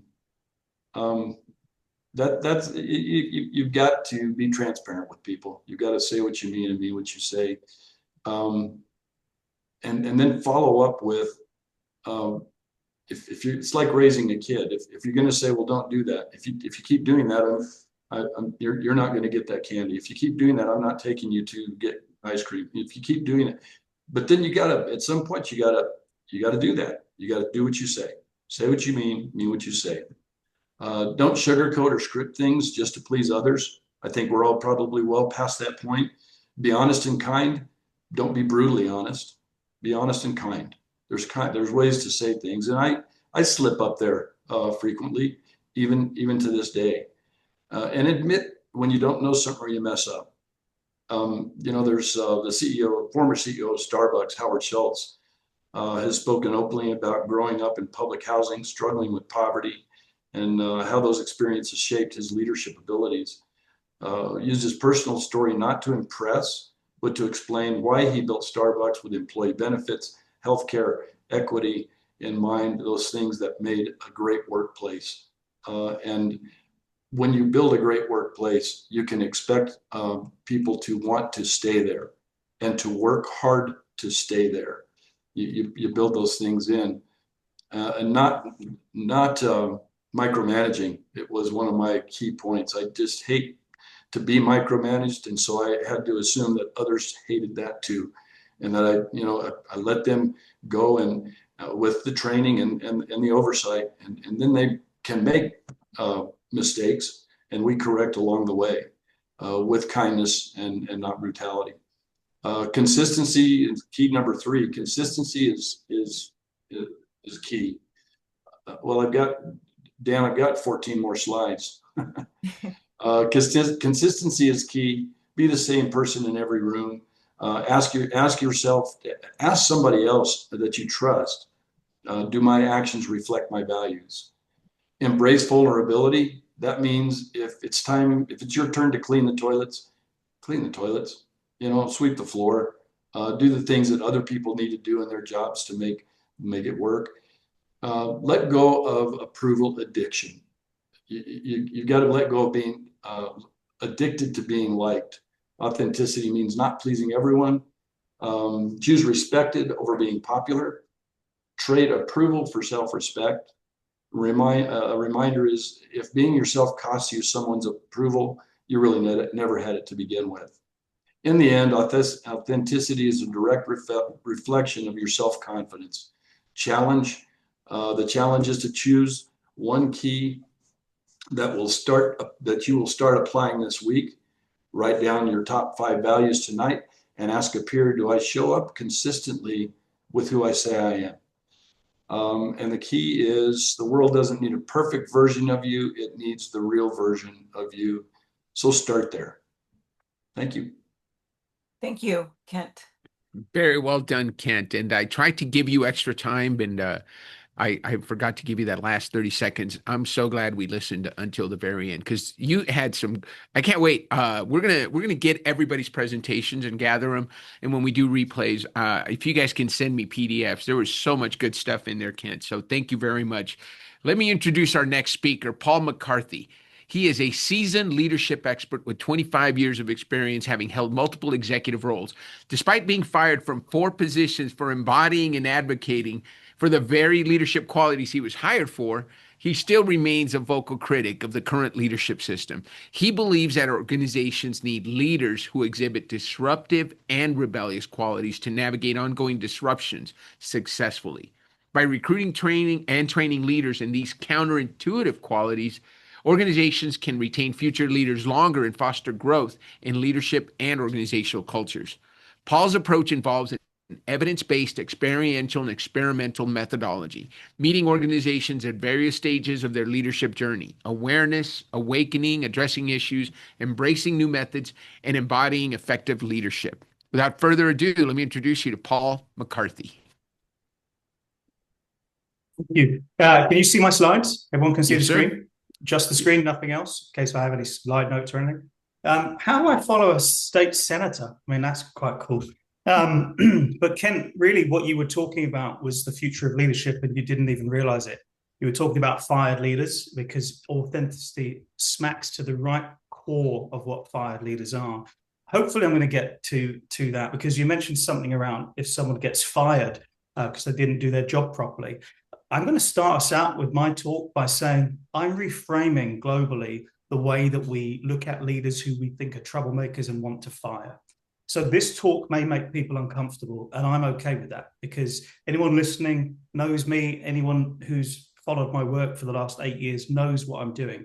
And I'm kind of taking a bit of a disruptive approach to, rather than criticize the leadership industry, I'm one of its biggest advocates to evolve the future of leadership. So this might make you uncomfortable, and I'm good with that if you're good with that as well. So basically, I never really stick to script. So Ken, I might even go beyond your time deficit. So Dan, if I do that, then give me some grace, but tell me to shut up, because I am a shit disturber and I am a troublemaker. But so I may go off script with these slides. I've got notes in the back here, but I'm not going to look at them. And by the way, I am not ADHD. I am just someone that thinks differently. So that's the other thing that's going to make people uncomfortable. I came at this from a position of saying, there's something that we're not embracing about people who think differently beyond the clinical, the medical conditions and diagnoses and labels. I want to actually show how we can normalize the troublemakers that we have in our midst right now. So if you take anything away from this talk, take that I'm trying to help leaders that think differently and appear to be troublemakers to reframe the way we see them. By the way, that red dot there, that was developed by Ted Selker, the IBM ThinkPad. Everybody thought Ted was crazy. They said, he just doesn't fit in here. He's going against IBM's, the grain of IBM in terms of how they wanted to develop. Well, he had a boss that was compassionate enough to actually embrace his crazy ideas of thinking differently and his troublemaking. Fast forward, the IBM ThinkPad still remains the most successful of IBM's laptops in history. I'll let you do the connecting there. Right. My story started after I got fired 4 times from senior leadership roles in a multitude of companies. And this post-it is an actual post-it note that I wrote in 2018 in Montreal, where I was asked a question about the future of work. I was at part of this conference and I was asked, how do you see the future of work and the future in 5 years' time? And I see a world where disruptors are truly valued because I challenged the norm. I asked uncomfortable questions. I thought differently. I did what I said I would do. I practiced what I preached. I turned up as I was asked to turn up. And then I was fired for it, despite going through extensive, laborious 6 to 9 on average interviews, which cost an exorbitant amount of money. I was asked to come on for the very reasons that fired me. Let that sink in. Mm-hmm. So then I started to ask myself a hypothesis. Oh, by the way, I didn't mention I've got 30 years experience of developing leaders and their capacity and their capability, their competency. So I know a thing or two about what leaders need, and I've been a leader myself. And I also knew what the trends were telling me, which is, do we need a different kind of leader to navigate ongoing disruption? Yes or no? No one was brave enough to ask that question, or crazy enough, as Holly talked about in terms of, you're trying to make a dent in something. Well, if I die today, I've made a dent in the leadership industry, and I'm okay with that. So I asked this question, which would become 8 years of my life. Are we firing the very leaders with the leadership qualities that we will increasingly need to navigate ongoing disruption? Turns out we are. All right. So I spent years of my life researching, and I'll introduce a little bit of that research, but contact me afterwards for any depth of information because I've only got 10 minutes. Right. So I started out on a bit of a game-changing quest. I'm not going to spoil the end of this story yet, but I just want to take you to where it started. That image on the left was I think we had about 24,000 people look at that in 24 hours. It started a conversation on LinkedIn that wasn't happening until that point. Again, this is 2017, right? I started talking. I talked more and more, and you can see on the right there, I started talking with John Spence. Dan, you're going to have him on your podcast.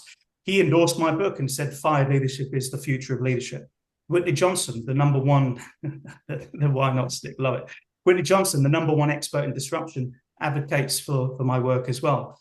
Thinkers 50 call it original. Mercer call it game-changing. I could go on, but it's not about that. It's about the platform that I used to continue to talk. And I continue to talk about this concept. What if we're firing the very leaders that we need to navigate ongoing disruption? You can all read the slide here. I'm not going to go through this extensively, but the upshot of over 18 months of research, and believe me, these next 2 slides and 3 slides are just a snippet of thousands of hours of research, thousands of hours. The world of leadership is changing.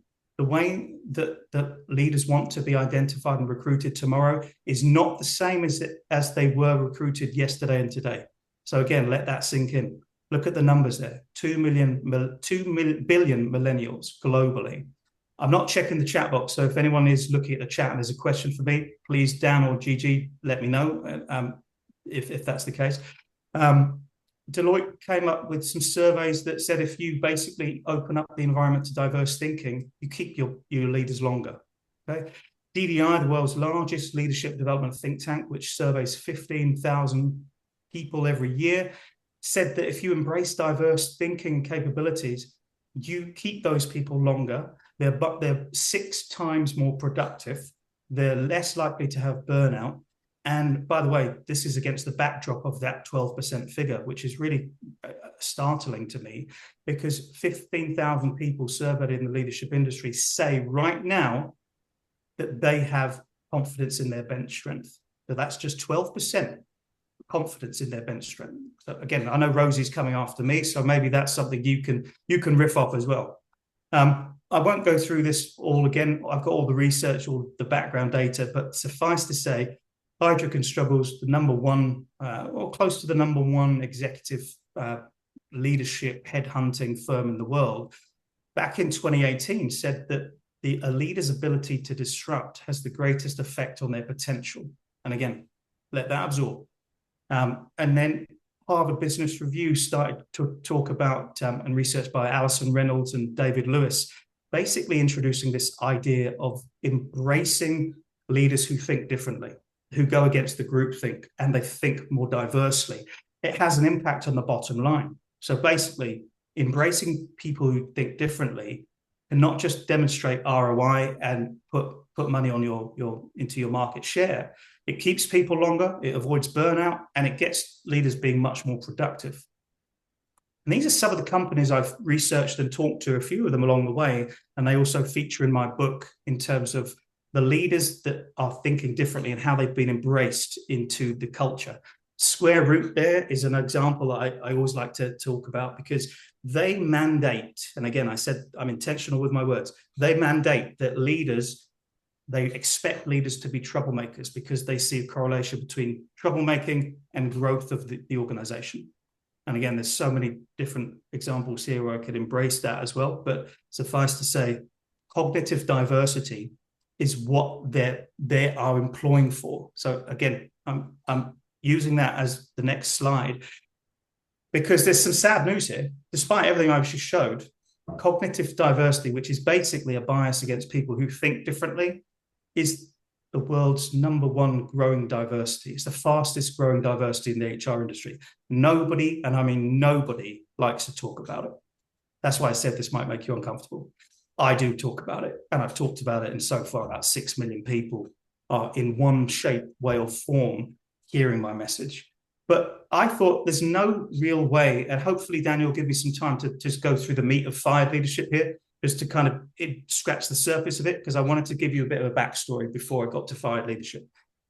All the research, all the conversations, all the thought leaders, all the practitioners I've talked to, all the podcasts, over 100 of them, everything I've done so far, there is no single organization, and again, let me be clear, there is no single organization that consistently is looking at how to prepare future leaders in a way where they're identified, recruited, onboarded, and developed based upon their cognitive diversity, based upon the way they think differently. It's not just me that says this. I've spent 8 years of my life scouring through research, peer-reviewed research, and I thought there's got to be a different way. There's got to be a simpler way, jargon-free way to develop future leaders, to embrace thinking differently as table stakes. So I developed it, fired leadership. This might just look like the back of a postcard, but 8 years of work has gone into this. There's a methodology, there's a framework, there's diagnostics, there's an enterprise maturity model. There is the world's first series of learning programs on this, as well as disruptive leadership. I was thinking, how do I boil all of that work down into one slide? Well, this is it, folks. This is it. All right. It's not simple. The world of leadership is complex enough, and I've criticized that, and now they're starting to listen, which is great. But essentially, fired leadership is this. So, Ken, you'll see a lot of what you just talked about in your talk in the R, real and accountability. It's about showing up as real in all settings. It's not about introducing a foosball table or bringing your dog to work. It's about being congruent with your words, your behaviors, and your actions. The fresh thinking, this is all about what we're doing here. It's about daring to think and act differently. But the key word, daring to think and act differently. Inquisitive nature, that borrows from Francesca Gino's work from HBR. She was a professor at Harvard. She talked about inquisitiveness is the continuous source of new ideas. The way that we're going to develop leaders is to create the environment for that. expressive and challenging. This is something that's really interesting to me, because many people think that when you embody these fired leadership traits and you get fired for, that you're out for yourself, that you're egocentric, that you're selfish. Not at all. You are purpose-driven. You are focused on the mission of the organization and the way in which to improve the organization and the industry you work in. Direct and transparent, quite simply, you don't play the political game. I've had arguments publicly with Amy Edmondson and other thought leaders about this, about psychological safety. The fact is, no one's talking about the reality that unless you have trust, you can't create the conditions to talk openly and directly and transparently. And we don't need to play the political game anymore. I discredit all of that previous research, and I show research as to why we need a different way to approach this. All right. Take a screenshot of that. I'm just really not going to go over this in too much detail, but everything could be I'm contactable after this, but there are discrete ways to engage people that have fired leadership qualities. If you can see them there, that's great. I'm not really going to go into too much detail there because I am also cognizant that the time is running out. But what I would say is create the environment, create the conditions for people to think differently. And that means at every level, the individual level, the team level, the organizational level, the industry level. Always look for opportunities to encourage those kind of thinkers into what I call fired leadership labs, a different way to problem solve and ideate. And again, you can see the list there. But what I would encourage you to do is to identify some activities where you can actually bring those fired leadership qualities into the way you lead. Because I think that's where the rubber hits the road. That's what's really powerful. And that's what really shows the effectiveness of this different approach to leadership. And by the way, if I hadn't mentioned it, those qualities are missing or downplayed or marginalized when displayed for every single leadership development program in the world. Dan, can I just say one last thing? Yes, sir.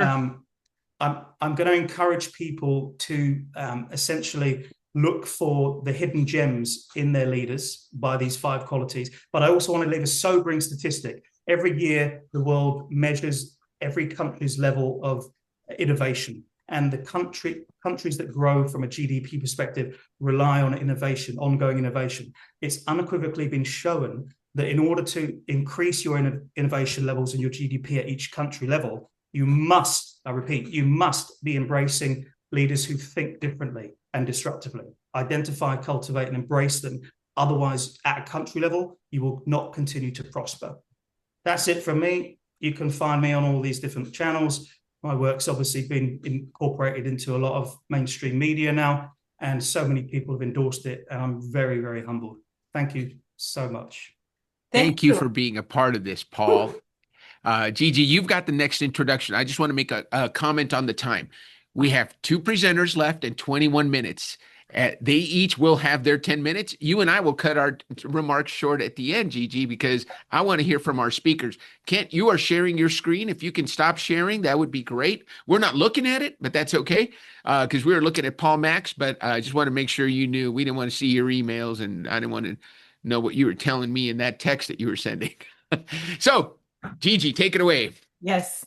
Now, our next speaker is Dr. Rosie Ward, and Dr. Rosie will be covering the topic, Ditch the Head Trash, Upgrade Your Faulty Programming so you can maximize your impact. Now, Dr. Rosie Ward is a fierce advocate for humanity who sought after to help rehumanize workplaces that free, fuel, and inspire people to bring their best selves to work and home each day. Now, Dr. Rosie is known for challenging and inspiring people to think differently about what it takes to become the best version of themselves and for organizations to foster their growth and development. Now, Rosie has an incredible gift for taking complex ideas about culture, leadership, behavior change, and what it means to be human, and synthesizing them in a way that makes them relevant, understandable, and meaningful for people. Now, Dr. Rosie co-founded Partners LLC, that's Salvio Partners LLC, a consulting and professional development firm that works with organizations and teams of all sizes across industries to help them build more human, thriving workplace cultures. And Rosie is a co-author of the award-winning book, Rehumanizing the Workplace, and that was published in March 2020, and How to Build a Thriving Culture at Work, published in December 2014. Welcome, Rosie. Thank you. Thank you, everybody. This has been so fun. And we've been hearing a lot about being our authentic self and embracing what makes you different and showing up. And it's all amazing. And at the same time, I want you to think about, but what happens when that's easier said than done? What happens when motivation and inspiration isn't enough? What happens when the messiness of being human kicks in and your head trash takes over and you get in your own way? And what I want you to consider is that most organizations are unintentionally paying us for a second job that they never hired us to do. That second job is impression management.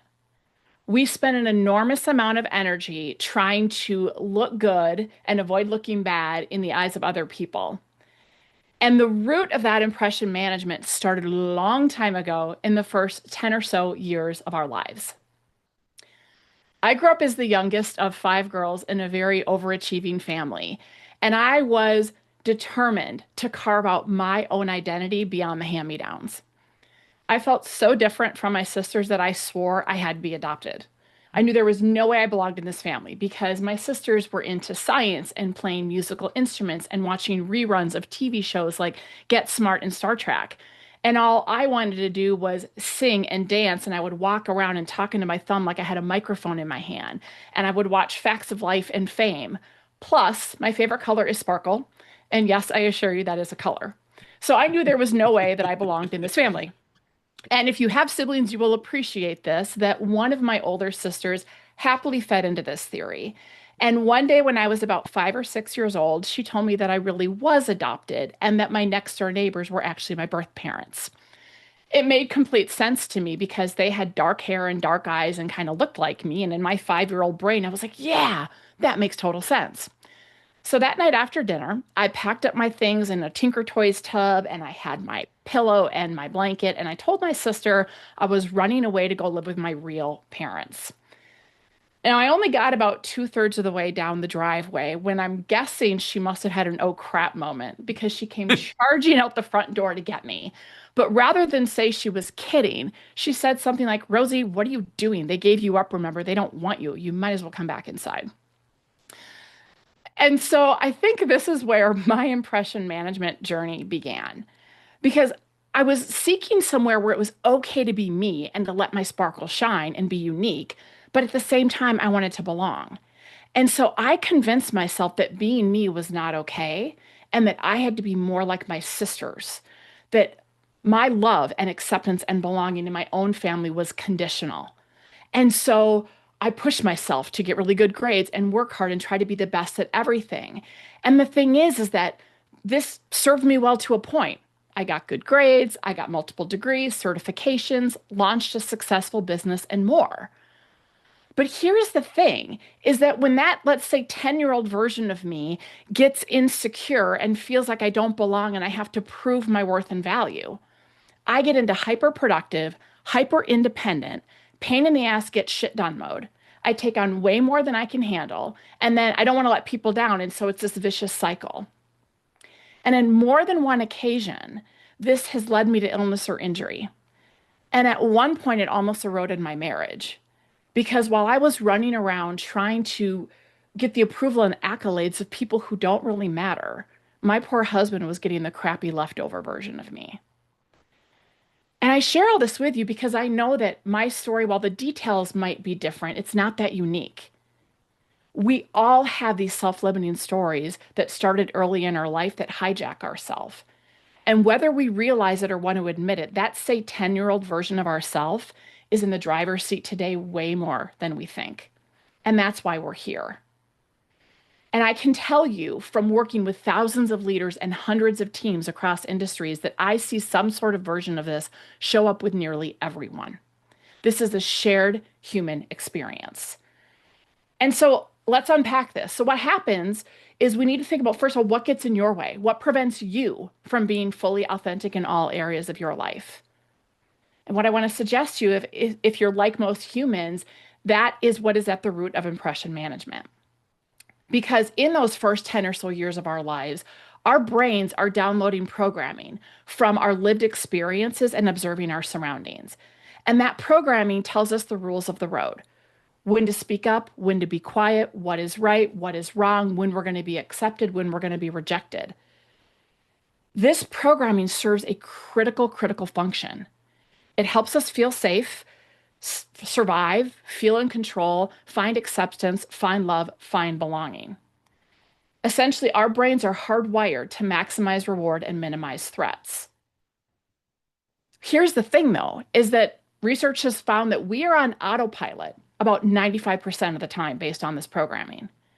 But even more problematic is that studies have shown that 70% of that programming that we download in those early years is fundamentally flawed, negative, and self-sabotaging.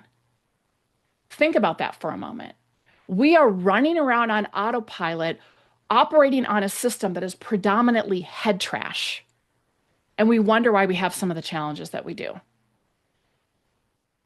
It's like a bunch of 10-year-olds running around trying to guide our organizations. And so what happens is we put on masks, trying to pretend to be something we're not, hide our flaws and inadequacies, overcompensate for feelings and fears of being less than, and sometimes we even dim our own sparkle so we can feel like we belong.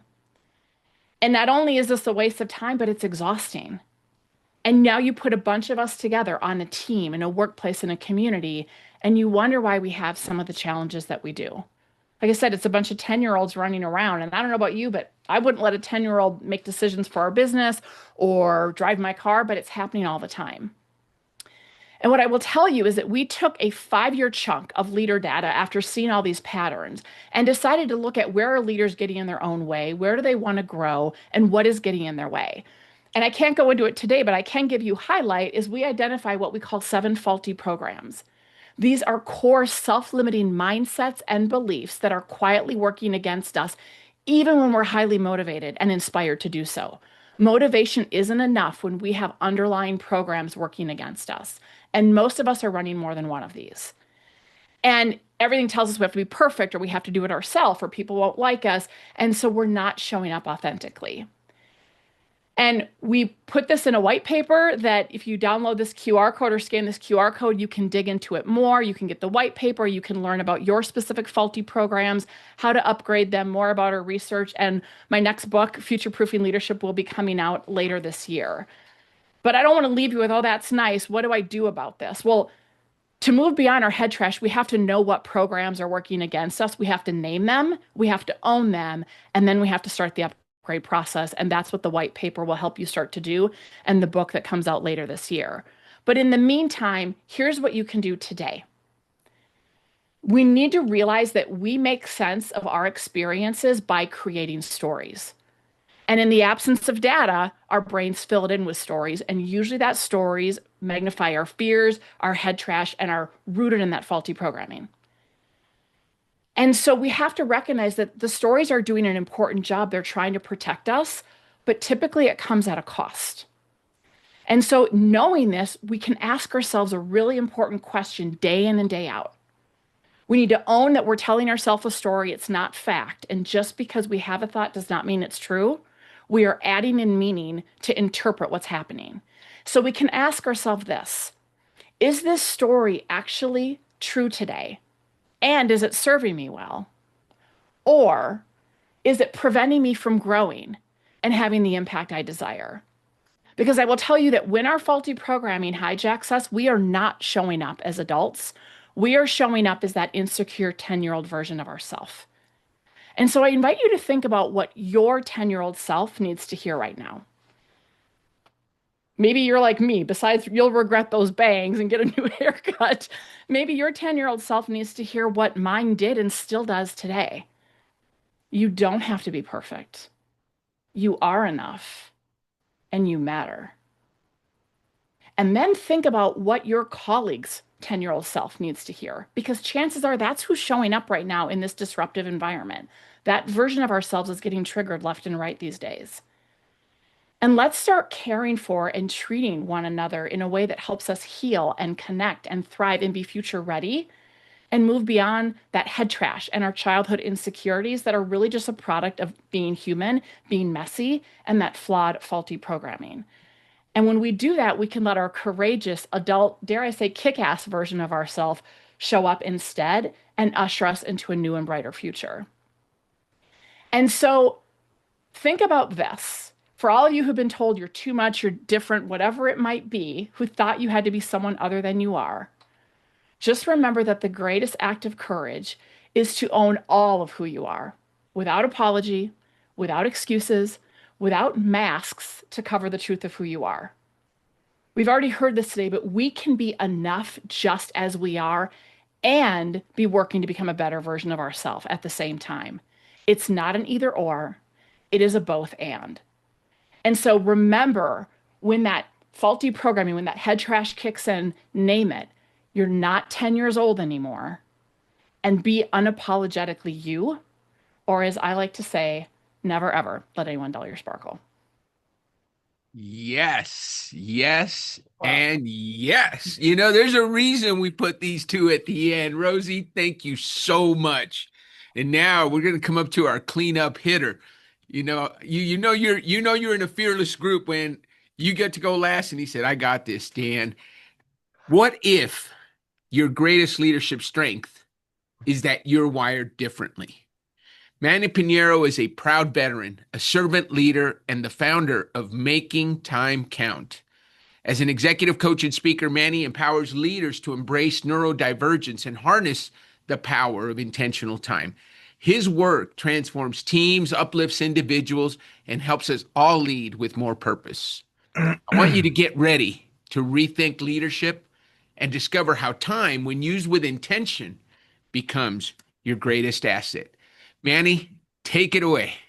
Oh, Dan, thanks so much. Now, look, being the 10th speaker tests the endurance for both the speaker and the audience, right? So congratulations to all of you on making it this far. Look, I'm grateful to Dan and Dr. Gigi for extending the invitation to join these great leaders.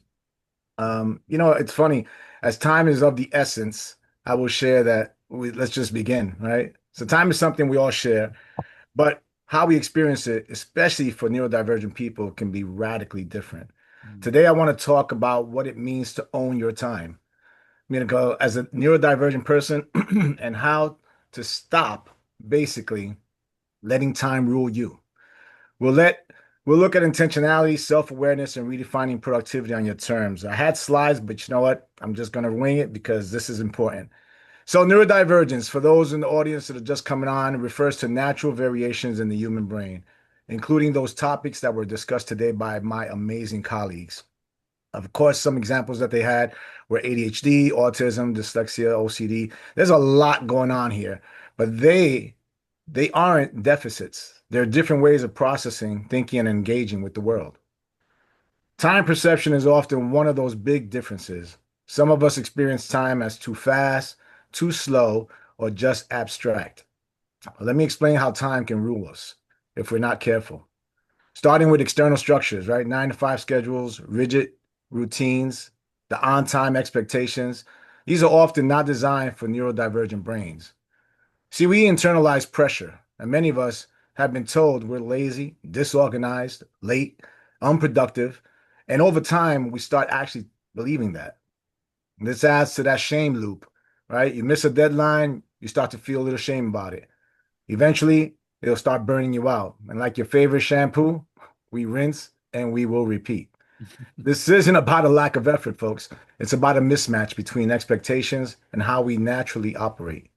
So we need to reframe productivity, right? And own our time. But in order to redefine productivity, we need to remember that productivity isn't about hours worked. It's about meaningful progress. And this includes rest. We need time ownership. And you need to ask yourself, is my time being used to support my needs, my energy, my goals, or am I just reacting to demands? See, owning time means not needing to earn rest. I have a question for all of you, and I want you to take a time to think about it, but how many of you forget to eat throughout the day?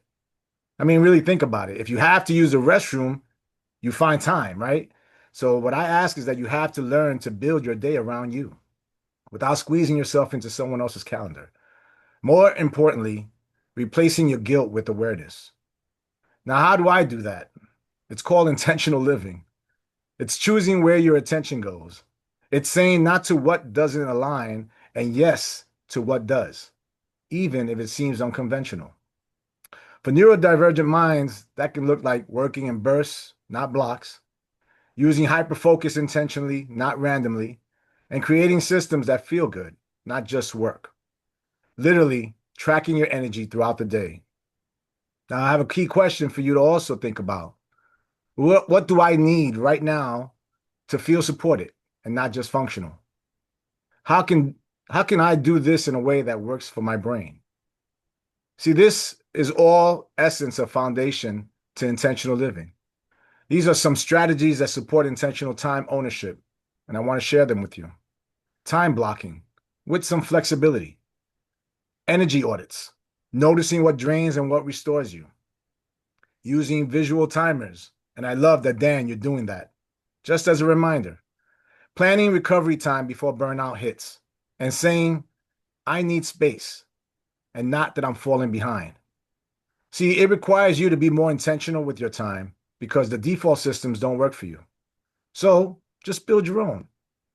Look, I know that I'm kind of in that 3-minute window, but I just want to have some closing messaging remarks to let you know that you do not exist to be efficient. You exist to be whole. You need to learn to develop a relationship with time that is more mindful, more personal, and more powerful than most people ever experience. See, owning your time isn't selfish. It's self-honoring. Intentionality is not about perfect control. It's about conscious choice. And today's summit is about encouraging you to find your own path to making powerful contributions to the world, rather than simply adopting existing methods of expectations. You do not have to work like the world to create something powerful in it, because true power often comes from authenticity and breaking free from conformity. So what I ask of all of us is to continue to build a relationship with time that honors our pace, our energy, and our brilliance. Not despite being neurodivergent, but because of it. So you may not know it, but we are all ahead of our time. So I think I'm about a minute and change, Dan. I'm going to say this concludes my briefing. And for those who are looking to reach out to me, can be easy find, makingtimecount.com.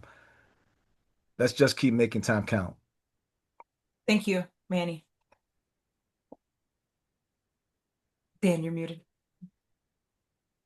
I am so inspired. I am just I feel blessed to be associated with every single one of you. And I know those of you that are listening, whether you're listening on the recording or you're listening live, thank you for being here. Bryson, Alicia, I see some of you that have been commenting throughout the event. I'm so glad we don't have to pick a favorite, Gigi, because everybody was so good. And thank you, Manny, for closing us out in such an expert manner.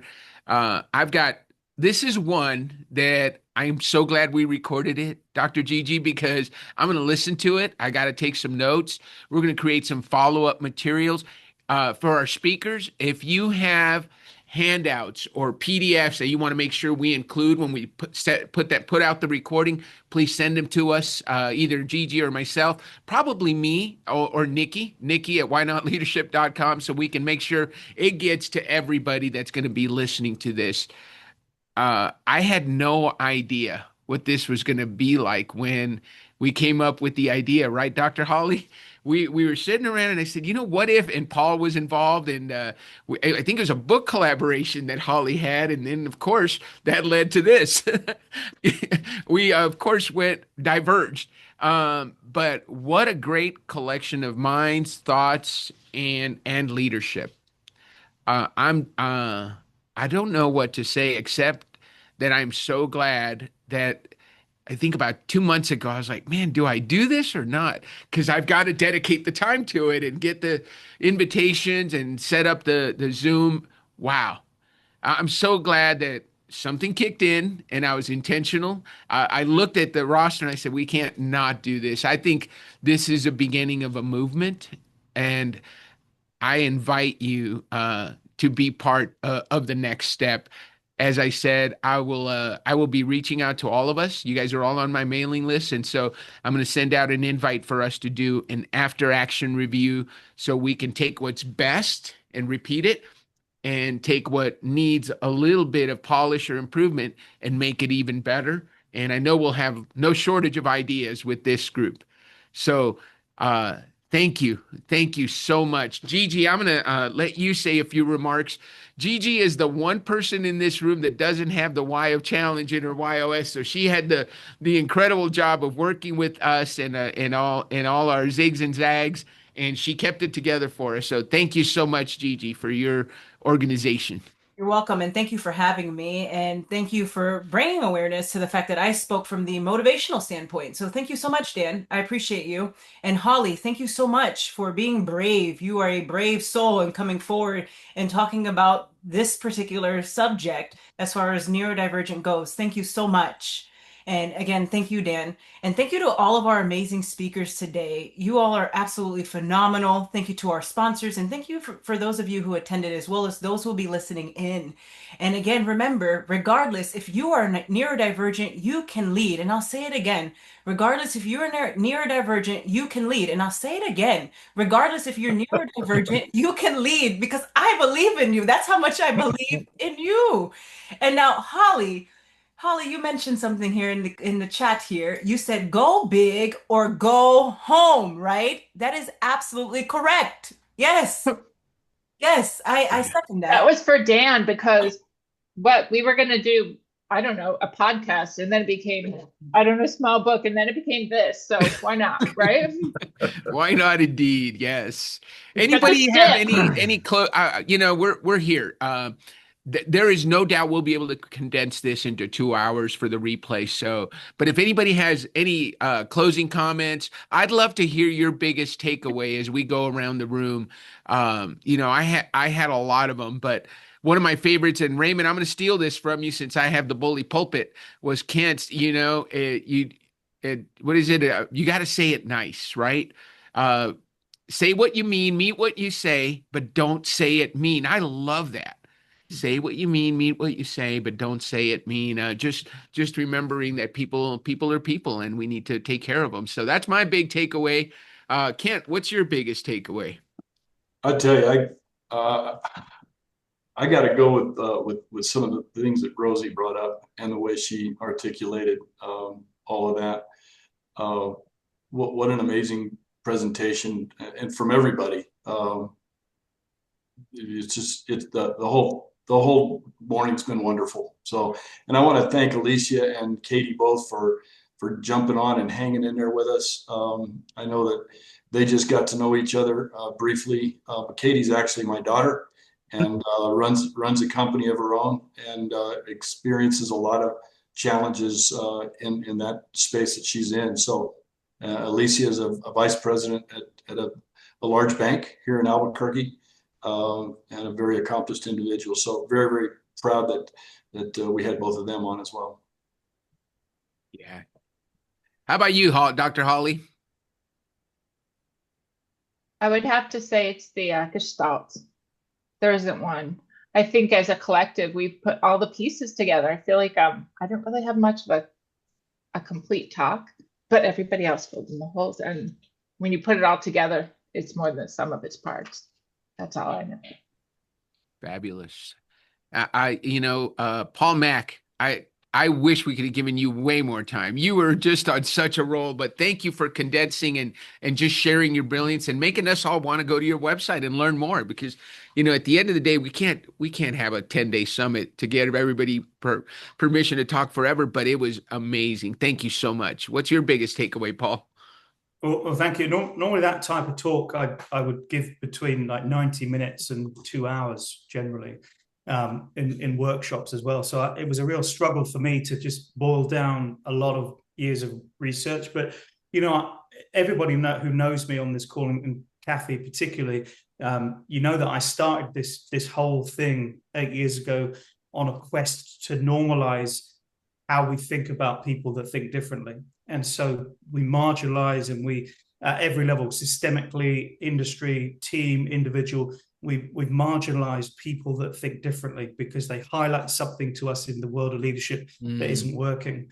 And so I'm now honored amongst you guys and girls, there are other platforms that are advocacy and ambassadorial and kind of moving this movement forward, because basically the future of leadership does require a different way of leading. And that means we have to embrace different kinds of thinkers. And so I love platforms like this. I know a few of you on the platform already, as you know, but I really think we have an opportunity to move this forward as, you know, a collective voice. And we have such unique perspectives. And I think that's part of the beauty of divergence. And so thank you for having me on. I riffed it completely because I have loads of notes, but I just kind of put the salient points from that deck. But if it affects just one person, then that's a success for me. Absolutely. Thank you. Absolutely. Thank you so much, Paul. Kathy had to trust me the most, I think, of all of you. I know all of you really well. Kathy and I met like briefly. We had her on the podcast, and I said, you know what? You're going to be in this thing.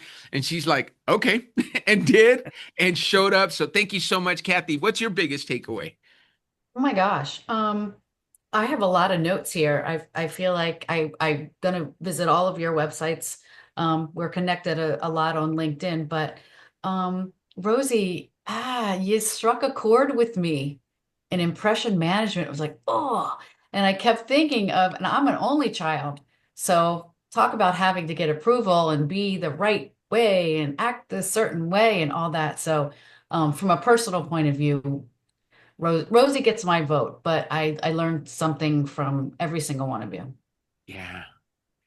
Love it. Thank you. Thank you so much. Let's go to Raymond, my buddy in Oklahoma.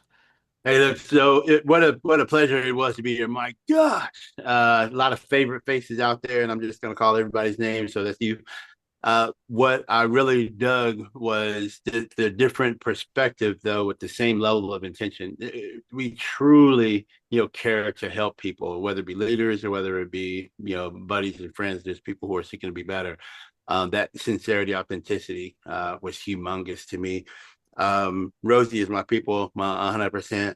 My takeaway though came, and I can't remember who said it because I have copious notes here, but I didn't have a chance to write down who said. But it's a character trait, not a character flaw.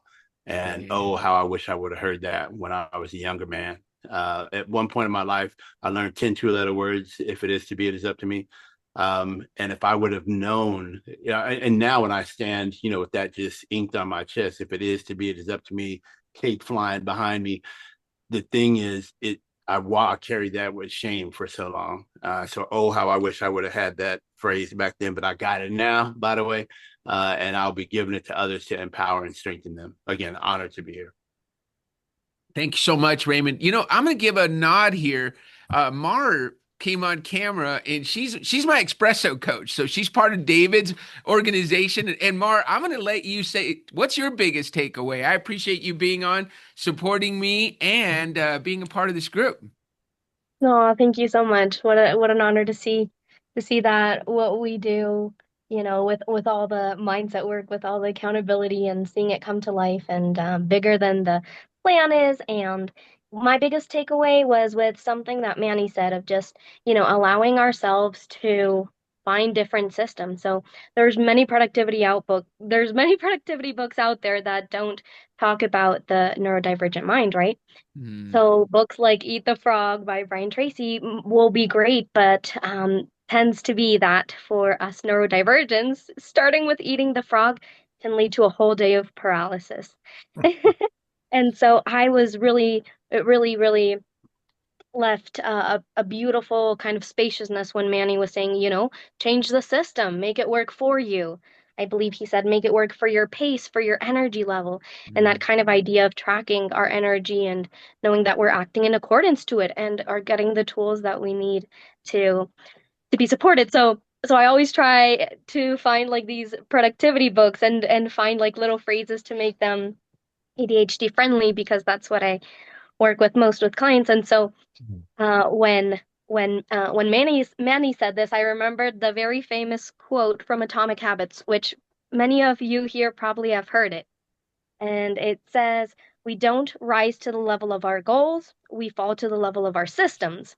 But now with Manny's input, it's now we fall to the level of like these creative systems, right? Because they don't have to be the neurotypical systems that we are sold, but we get to actually make them our own and friendly for our brains. So thank you so much to everyone, and congrats Dan and Gigi for bringing this out into the world. I imagine this is version 1 of many that will keep growing and growing and expanding, and it's such an honor to be in kind of like the first part of this amazing ripple and domino effect that's going to be rocking the world. Let's see. Thank you so much, Mar, for sharing, and thank you for turning on your camera. And I see another good-looking young person that's going to share some thoughts, and I'm gonna give her the opportunity to do that. Katie Cravens is on camera, and I would love to hear your thoughts, Katie. Katie is a brilliant young entrepreneur doing some amazing things in her industry. But Katie, tell us your biggest takeaway. Dan, now I don't know how to even come into this. Okay. Keep going. Stop. No, wow. I was, I'm always emotional because that's why we're here, right? But it was a relief to hear all of that. There was so much of my story in all of your stories. So just thank you. Oh, thank you. Thank you for being here, Katie. Yeah. Awesome. Thanks. Hey, I'm gonna thank you for and thank you for coming on and being vulnerable, because you know what? One of the things I've learned from all of you, and I've learned from my mentors, and sometimes you just got to do things. I tell my clients all the time, just do it. You can always fix bad. You can't fix nothing. Right? You can if this had flopped completely, we could still make it better. But if we don't do it at all, we can't make it better. We've got a lot of lessons learned. Look how good it was with some of the challenges we had. I can't wait to see what version 2.0 looks like. So I purposefully left the next 3 people till last because I want to honor them. But Dr. Gigi, I'm going to hear from you. Tell us your biggest takeaway from today. Absolutely. And so I took note here because it's very important. So my biggest takeaway is you think differently, but you can still lead. And so that's very important for those individuals to remember, and not to feel as though your voice does not matter, because I'm here to tell you your voice matters. You matter. You don't have to stay in the back. You can be on the front lines. I believe in you. You are a warrior. Thank you so much, Dr. Gigi. All right, I think we're down to 2. Rosie, Dr. Rosie. Well, one, just wow. I mean, I just love being amongst amazing humans. It fills my bucket and gives me energy. So just thank you to everybody. And I think there's a lot I'm taking away, but it's our common shared humanity, and it's messy being a human. And I don't care if someone's neurodivergent or not. We all tell ourselves that there's something wrong with us in one way, shape, or form. And so I think just having different tools and different ways that people think about it to remind ourselves that we're not robots. We're not predictable machines. We are messy human beings, and we're always going to be messy. And you know what? Even with all the best tools and systems, we're still going to get in our way and screw it up.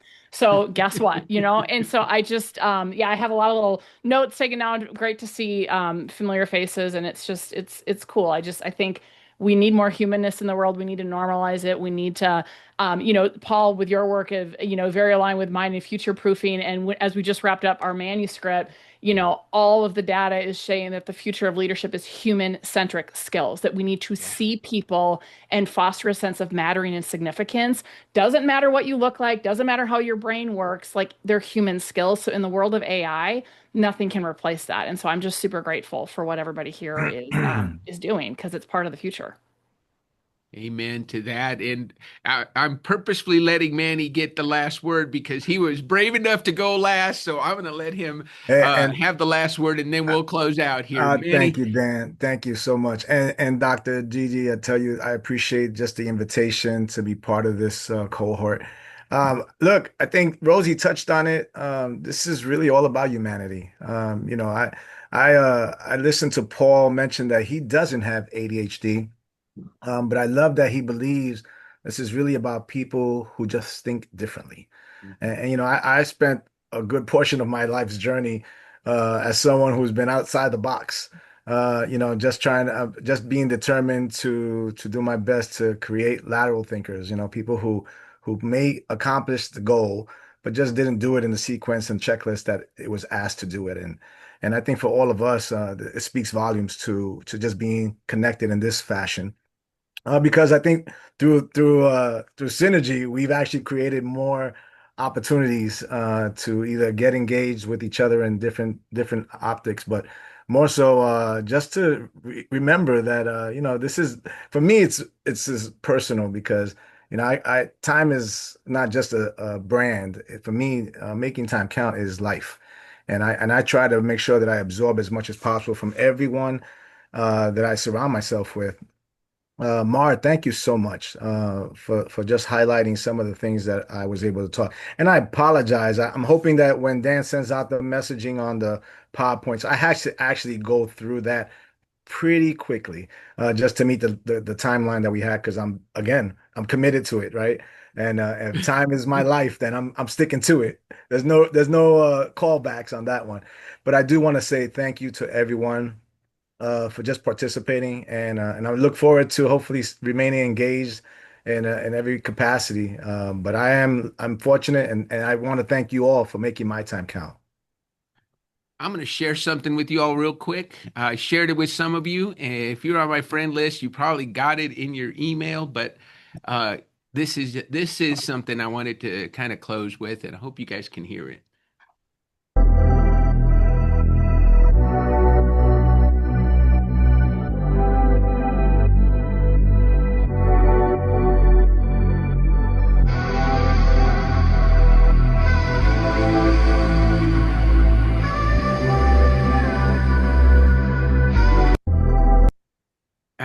I love that. I ran into it this week and I'm sharing it widely because you guys make me feel that way.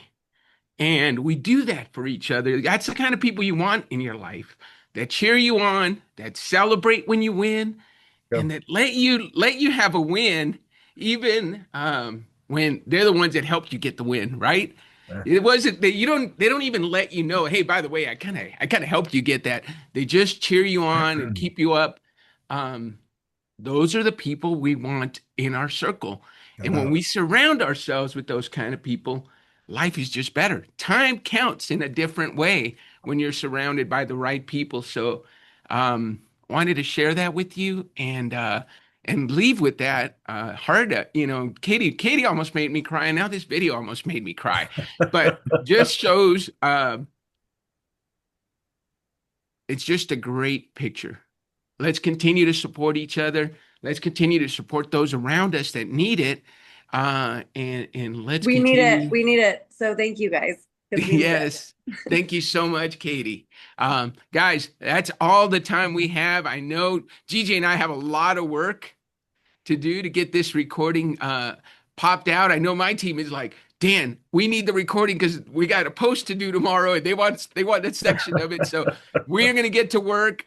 Thank you guys for creating a tremendously valuable product. I cannot wait to see what we do with it. And Gigi, I'll let you're so good at praying. Would you lead us leave us with a words of thank you and a short prayer so we can leave here just filled with joy? Yes, absolutely. Can everyone close their eyes and bow their heads? Father God, thank you so much for bringing us all together today. Thank you to all of our amazing speakers. Thank you to all of our sponsors. And thank you all again for who attended and who will be listening in. And thank you to Katie and Mar. Wise words from you all today. Thank you so much as well. And Father God, as the amazing individuals in this room continue to lead on the front lines, Father God, I ask that you continue to watch over them, Father. And for those of you who are listening in and you may be neurodivergent, I ask that God, that you continue to guide them as well and for them to remember that they can lead. And thank you all so much. God bless you. Thank you, everyone. Have a great rest of the week, and I can't wait till our next collaboration. Talk to you all soon. Okay. Bye-bye.